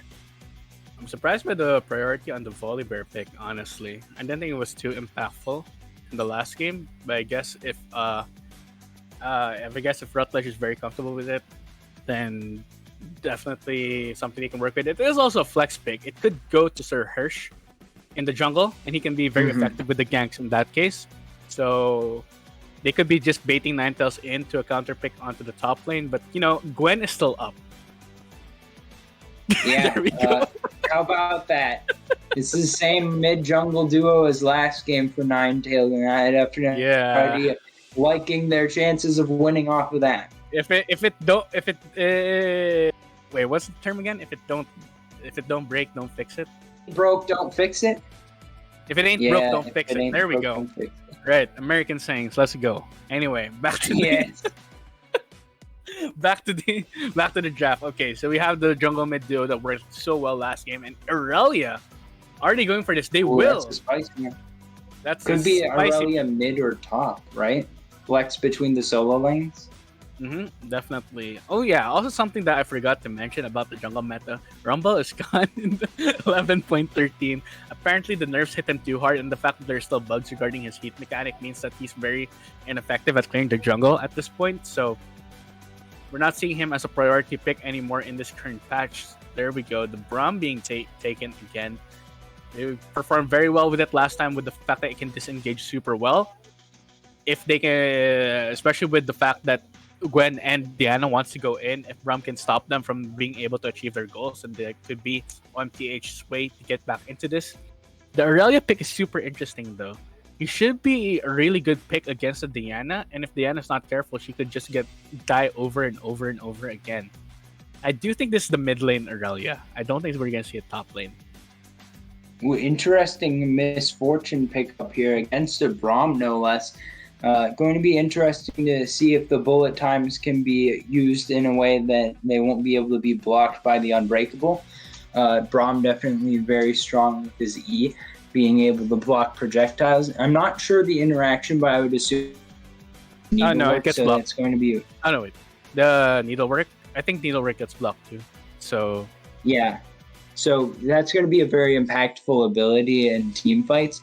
And I'm going to definitely keep my eye on that to make sure that we know if anything's going to go, whoever's going to get blocked. I definitely think that Gwen can definitely run around and make sure that that's not going to stop at least Gwen and Misfortune from doing damage. But looking at the draft, so Ninetales, not very tanky, so I'm going to be looking for a tank support for sure, and then maybe something that's tankier in the top side. Shen going to be banned over here, so that's not going to be an option as it was last game. The Shen with the Gwen was really very obnoxious to see, and probably very obnoxious for Mega Titans to play against, so they just want to get rid of that. It's going to be the Thresh lock-in possibly. I would also like the Leona pick, but Thresh into Braum, not the best of matchups, as chat said before. At this point, Thresh is kind of a lantern bot to just get his teammates away, because if Thresh manages to hook Braum, that's not really gonna happen. Nothing's really gonna happen in the laning phase. I think this Braum pick is extremely good for a Mega Titans that cancels a lot of what Ninetales wants to do. The Aurelia pick though, I want to see some flashy plays coming out of it. If Frosty's still in playing this, he's been on Lissandra duty for the past 2 games, so maybe it's his time to shine, right? Yeah, I definitely would enjoy that. Well, Kalista is definitely more early game pick than I was expecting to see here from the side of Omega Titans. They've kind of got a good fight vibe going. Kalista, not as much team fight champ. Well, definitely capable in team fights, not as much of a late game champ, I should say. And that means that they're going to be looking for mid-game skirmishes and finding ways to get Drake stacked going, I'm assuming. And Mordekai's coming in as well in the top lane, so a lot of bruisers coming through from Omega Titans here. Well, they needed the AP, so I definitely agree with the Mordekai's pick there at least. And wait, So I just got a tip from our producer. Apparently, Mordekaiser has a 0% win rate. So let's just give the series win over tonight. No, I'm just kidding. Maybe Rutledge will be the difference maker here. Mordekaiser versus First time Nar. for everything. Yep, definitely. Mordekaiser versus Nar. Of course, there's always the usual caveat of if Mordekaiser gets close, Nar's a goner. But if Nar manages to get the kite out and that dodge the Mordekaiser E, then he should be fine. Still a safe pick there in the top lane. And we've seen the damage that Bartolo can do with that Nar, remembering that 2v1 there in the top lane during game 1. Of course, the rest of the game didn't turn out well, but I think the Nar is a decent pick for him. And we'll have to see. This is a different kind of style that Omega Titans are playing with because of the Kalista and the Aurelia. And I'm super excited to see Frosty what he can do with this pick. Yeah, Callista definitely a spicy pick, and Misfortune definitely strong early as well, which means that we might be seeing a lot more fighting in the 2v2 than we have in the first couple of games. I still think that the mid jungle is going to be the prime area where we're expecting to see the carries coming from, but definitely a lot more options around the map of where we might see from these junglers to try to get early advantages. Yeah, definitely agree. And we're seeing Sarah. I like the fact that we have Sarah's reaction here in Twitch chat while the chat is taking place and she's in there with discussing with her team. So she said that Gwen is the hardest counter to Mordekaiser, and I definitely would agree with that because you are not 1v1ing this Gwen. If you're the Mordekaiser, you will definitely get out sustained and out damaged. So even if you bring her into the ring, she's just gonna strike back with the needlework, and everything's gonna go badly from there. We'll see if Rutledge can, 1v1 anyone else. He should be able to fight the Diana pretty easily. Nar should be a decent matchup, decent fight for him too. And if Misfortune's got, there's not really any way for her to get away from the Mordekaiser. So I think that's the Mordekaiser's way in. That is Rutledge's way in. And looking at Kishin on this Kalista, he has to be dominant in the early game. There's just no going about it. Late game Kalista is just not good enough. It's just not good enough as a damage source, and it will take too long to be able to apply her rend. It will take too long for her to apply the rend stacks and then activate it. So early game is where we want to see some dominance, and Kishin has shown to be a very dominant laner. We'll see what he can do with that pick. And yeah, it should be an interesting fight between these two teams. What do you think, Tiger? After that Gwen performance last game from Sarah, I definitely am favoring Ninetales, but I definitely don't mind this. Yeah, I'm not against anything in this draft though from Omega Titan, so we should be seeing a pretty exciting game here. Yeah, I think Aurelia definitely wins against Diana though, just from the nature of the kit. Diana tries to go all in. Aurelia can just, her damage in the early game is just so hard to deal with, honestly, and you can get outmaneuvered. You can just run circles around you if given the chance. So Diana will have to make sure that she's clearing waves very fast. Otherwise, if Frosty's able to get the enemy minion slow enough to just Q, he could just kill Diana outright. So. Yeah, definitely once you stack up that passive on Aurelia and you start doing tons of damage very quickly, and any sort of 1v1s here should be fun to watch. I think that any lane could break out into a fight at any time, and that's what I live for. I want to see the fights, Miles. I'm in here trying to see people getting blown up, see health bars disappearing. It's a magic show out here. We gotta have all of the excitement of that going on. No more. We don't want to see a 75-minute game here. We want early action. LCK here. We want damage. Yeah, want to no see the LCK. LPL. They want to see the LPL basically in action. I mean, maybe you'll probably get it. There's a Kalista and an Aurelia on one side, and then there's a Diana Misfortune, and Hydromaster is hovering the Teemo. I swear. Okay. He was joking about don't make us go back to the draft. To those who don't know, he was joking about it in the spectate lobby about being a secret Teemo OTP one trick on a Smurf account. Yeah. I don't think Definitely. Team of Support is it, especially against Braum. I don't think that's it. So it will be the Thresh. Still not a very favorable matchup. But Thresh still is extremely useful with his Lantern and with his ultimate.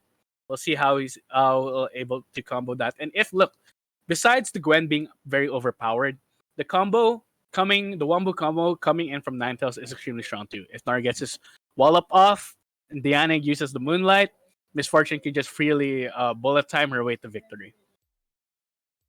Yeah, and I think that this game, as much as any of the games we've seen so far, we could definitely have an overlay of about 15 abilities at once. So we'll see if we can sort out what's going on in there and who's going to win these fights. But we're going to go into a short break first before we get into game number 3. On the other side, we're going to have the conclusion of our series between Omega Titan and Nine-Tailed Fox Venom.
Welcome back, everybody. It's time for game number 3. This will be the decider for the series. On the blue side, we've got Omega Titan, and on the red side, Ninetale. We'll see who's going to come out on top.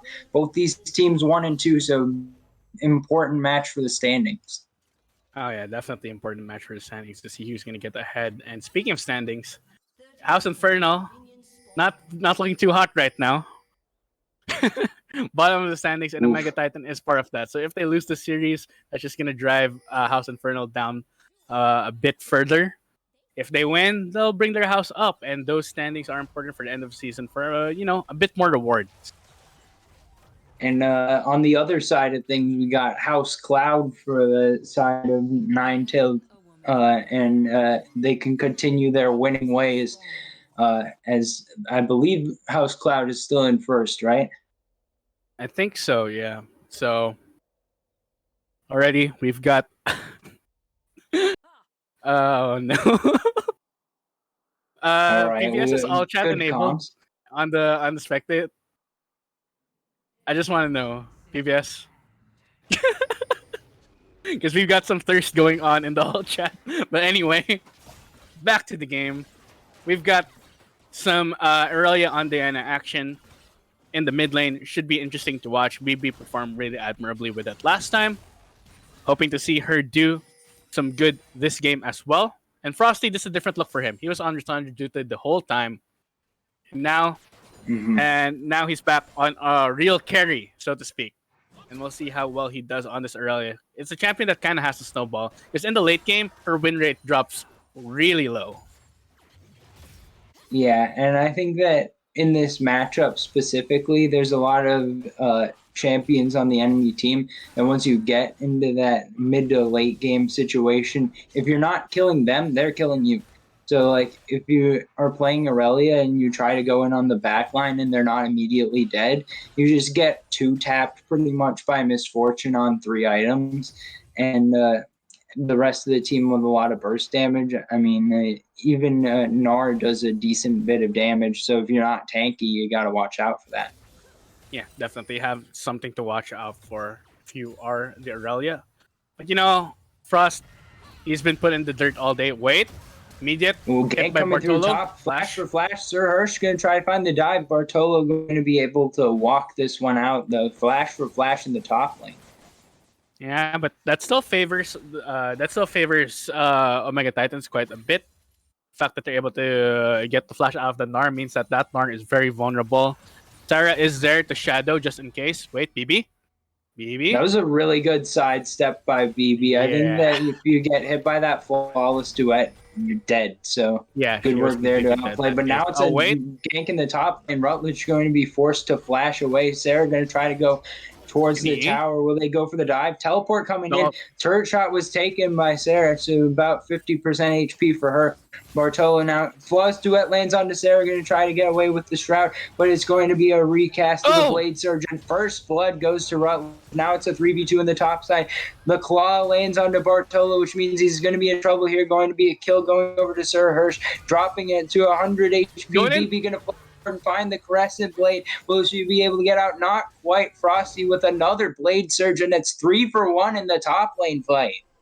What an amazing play coming in from Frosty with that teleport.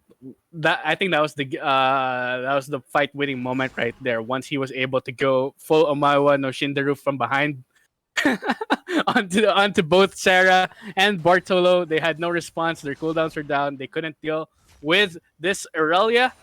And this early game, going in favor of Aurelia means that there's a possibility that Frosty could just snowball this out of control. Absolutely. If this continues, then that will be the case. A kill did go over to BB as well, though. So in the mid lane, they're going to be a little bit closer than maybe it would have been if it had been a triple kill, or if the kill that had went back was on to a different member.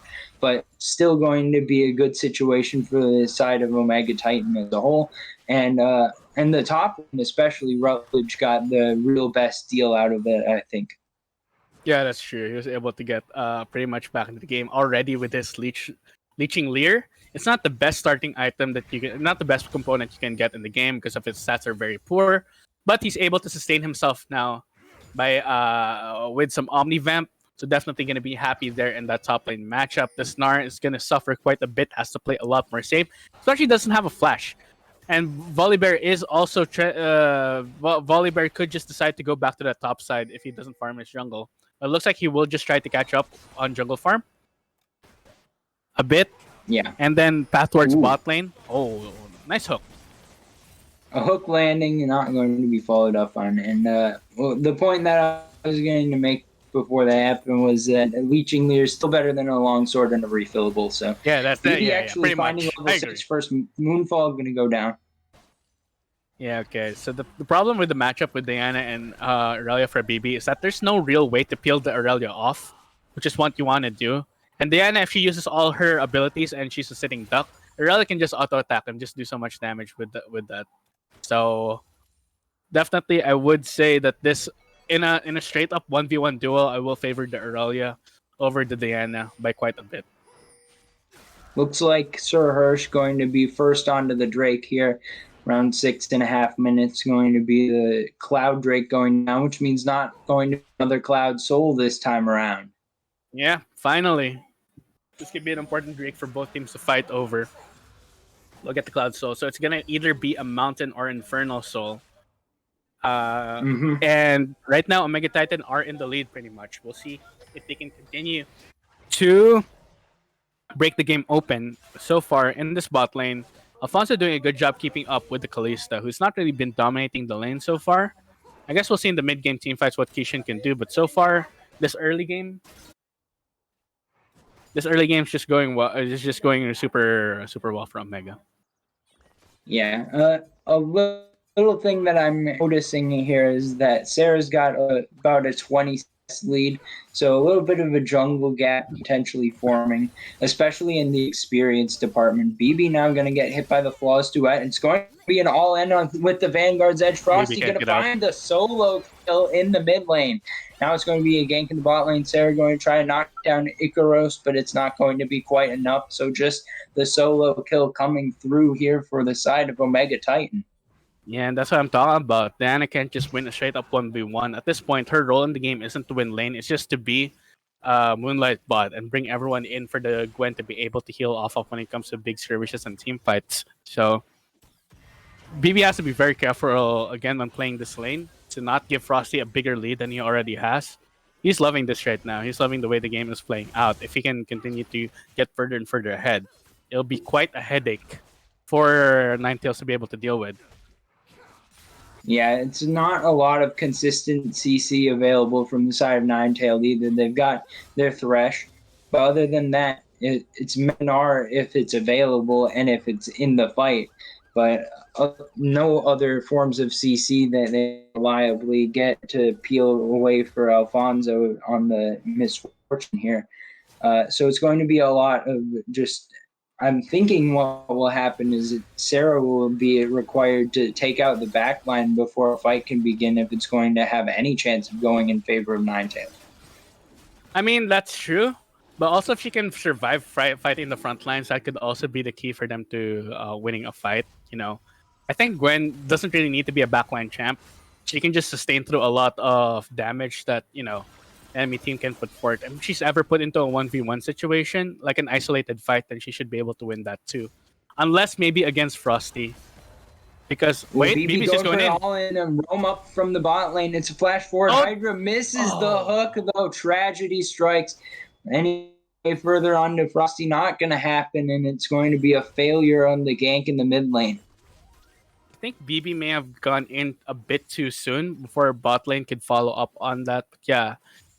Good attempt, of course, trying to get the gank, trying to get the shutdown onto Frosty, make sure he doesn't get too out of control, so he does have some pressure. He did have to flash out. He's gonna have his teleport soon, so he should be able to safely back for another item. Let me check how much gold he has on him right now. Quite a bit, actually, almost 1,500 gold. Should be able to complete Mythic very soon. And in that case, you know, that's a big power spike for Aurelia. Yeah, Of course, going to be able to continue to snowball the lead once you invest that gold. Sarah actually going to be able to see Sir Hirsch here. Bartolo doesn't have Mega anymore, though. Going to be able to Oh, the hop back bait. out of this one. Sarah with the needlework, the damage coming through Sir Hirsch very low here. Now the turn on to Rutledge as they go into the Shadow Realm. Sarah should be able to clean up that 1v1, and it's going to be Sarah killing off Rutledge once again. That was a really great ambush from Sarah. They knew exactly where Sir Hirsch was, and they're able to turn that gang completely around. Meanwhile, so they're able to at least get the rift hard for themselves, and that's gonna be potentially a way for them to get back some gold into their pockets after that kind of a disastrous top lane fight that happened towards them. Okay, here comes the all Engaged here in. from Icaros. Alfonso could be in trouble. Good Lantern from Hydra going to try to get him Flash. back out, but it's going to be Oh! the Fate's call with the two-man knockup. Now Flash is burned from both. Bartolo going to try to find the re-engage. Teleport coming in on the backside. That should be enough to force Bartolo back away. Rutledge actually going to land the claw very close to finding enough damage on Bartolo, but it's just the pick 1-for-0 in favor of Omega. Omega, Kishin, and Icaros, that was an amazing all-in onto the enemy ADC. They were able to get Alfonso completely off guard. Hydromaster unable to save his ADC. The Flash still on the misfortune, so not all is lost when it comes to this big fight. But that's definitely a solid lead going over to Kishin. Yeah, a little bit greedy from Alfonso to try to save Flash. I could see why he thought he was going to be able to get out, but a good recast of the Fate's Call was enough to find the CC and force him to die instead of flashing because he had no way out. Yeah. And looking at Twitch chat, I guess I know where our producer's allegiances lie. He doesn't want Aurelia to win, that's for sure. Absolutely, but definitely the annoying chant. I think that just exciting to see so much damage coming through in the mid game here.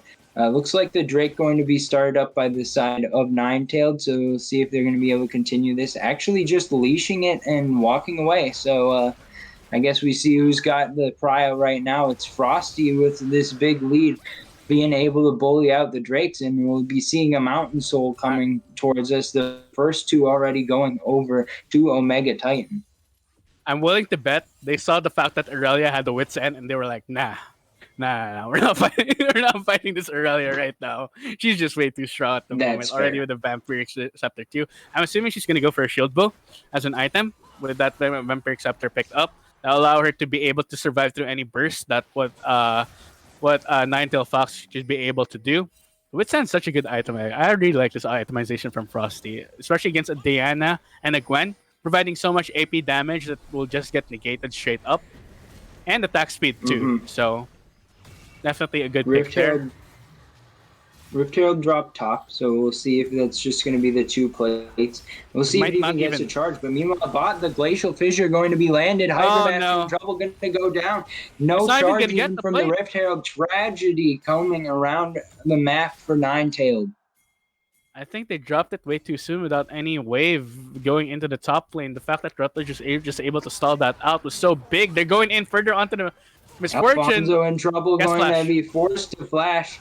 That's the flash that he didn't use last time around, but still forced out defensively, as it's going to be the bot lane of Omega Titan once again just walking forward with impunity.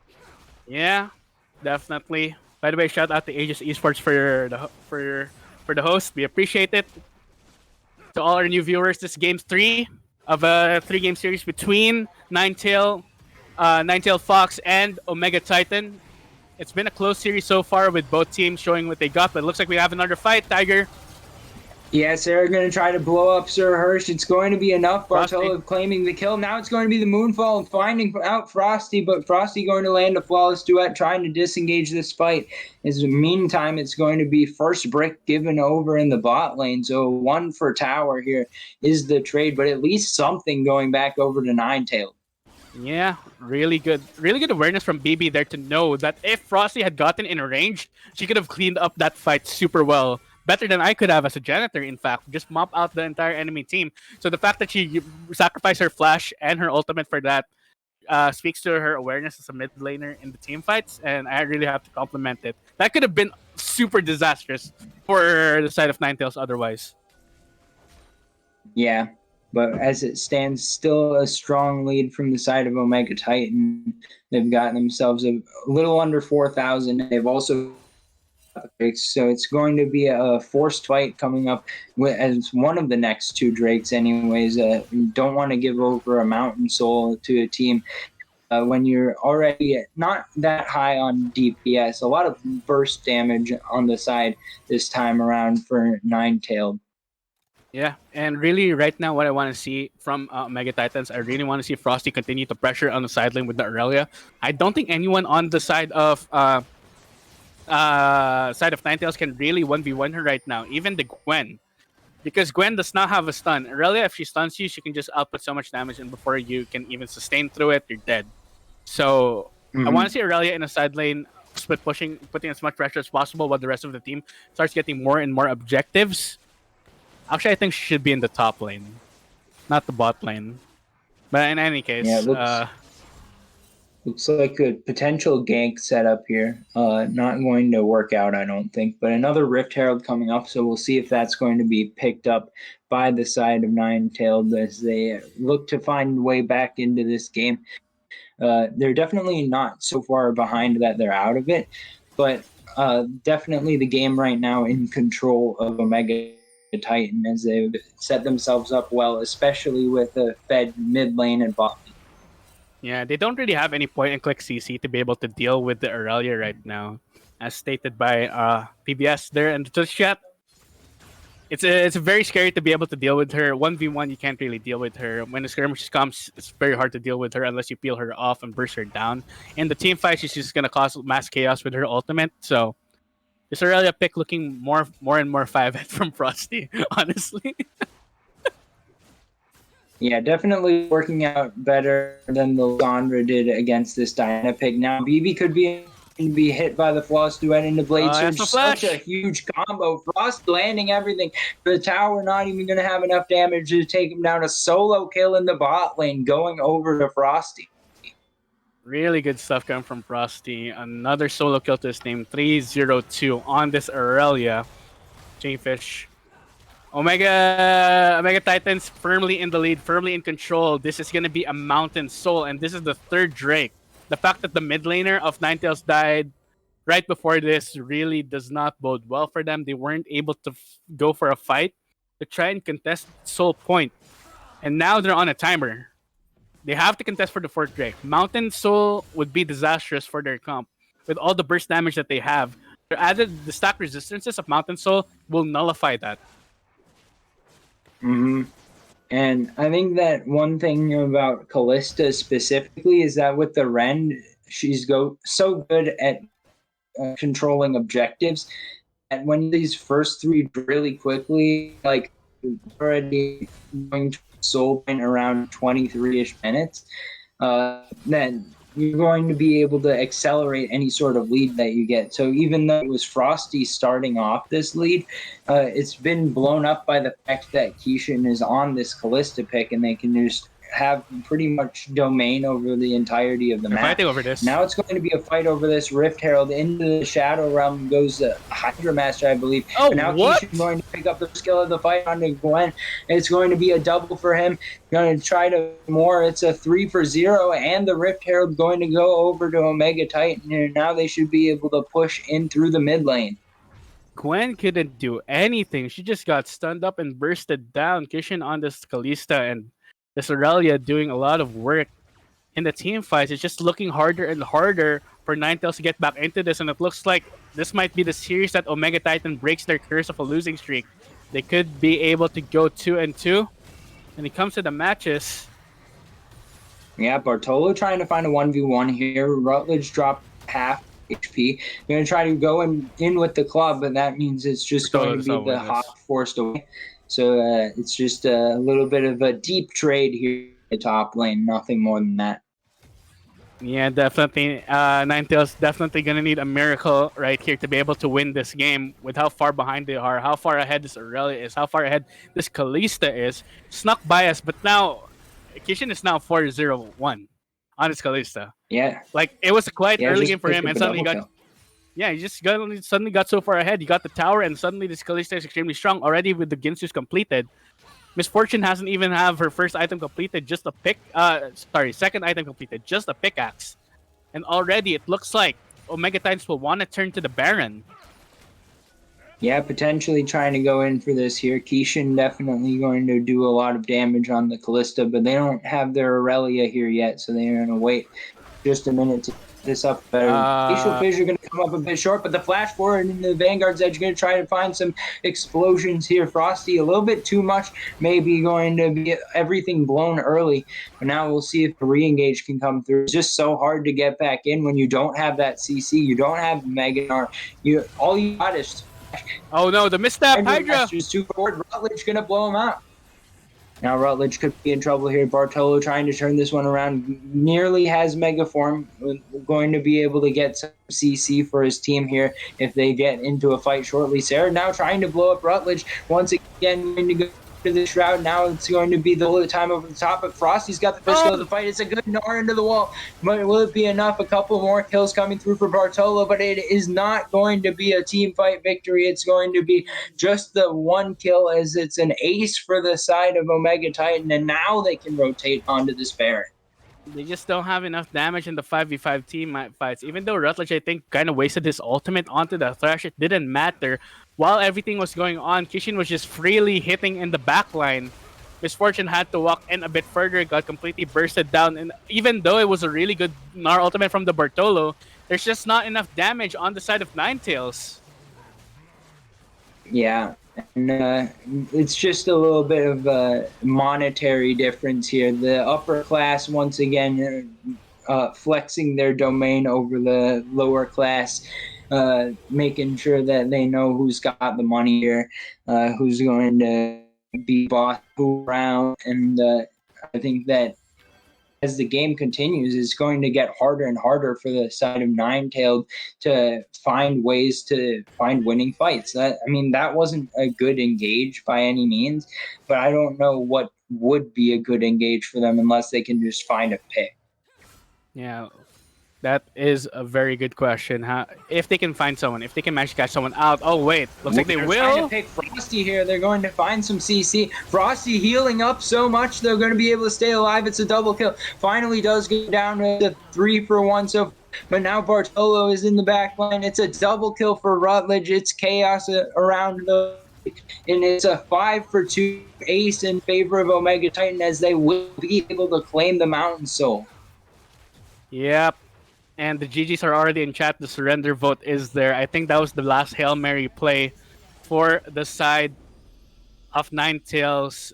It was a valiant attempt from them, but unfortunately, they just got too far behind. This Aurelia pick, Frosty, I'd say MVP for me. I don't know about you in that last game, at least. But he was able to output so much pressure. At least for the last game. Yeah, at least for the last game. Because the solo kills, the fact that he's able to output so much pressure, and these team fights were basically one of him. And Kishin, I have to say, I have to give credit to him and Icarus too in that bot lane, getting so far ahead, getting those 2v2 kills in the bot side. It was just a very stellar game from OMT all around. Congrats to them for winning this series. Very good effort though from Ninetales. Definitely some glimpses of brilliance coming from them, especially in that game too. I'd like to see more of that in the future. But for now, OMT is going to take the victory. Yeah, and I think that this was one of the closer matches that we've had throughout the year. Anytime that you get a 3-game series, it's going to be an exciting one. But unfortunately for Ninetailed, they weren't able to come as close as maybe they would have liked here in the game. But still a lot of teams here sitting at the 1-2 or 1-3 mark. So definitely going to be chances for Ninetailed to find their way into playoffs. I believe that 6 teams make playoffs, which means that anyone's got a chance still. And for the side of Omega Titan, they're going to be in a much better position now at 2-2. They can start challenging for higher positioning in the playoffs, because even though it's only 4 games so far, it's a really short season. So we're going to be getting into playoff debates here in a very short amount of time, I think. Yeah, playoffs is definitely going to be exciting to see the best of each class facing off against each other. Ninetales are not out of it yet, of course. They still have so many games to play, so many chances to prove themselves. and hopefully they make it there because I want to see them on that stage. They performed pretty well so far. A couple mistakes here and there. I think they can clean that up, of course, but definitely a lot of potential in that squad. Well, with all that said, do you have any final thoughts for us tonight, Miles? Yeah, Ezreal's overpowered, I think. I certainly have to agree with you there, buddy. But thank you, everyone, for joining us in the cast. I have been Tiger here with Miles, David, and for the Runeterra Academy Junior Division, we've got a victory 2-1 in favor of Omega Titans, and we will hope to see you here next week.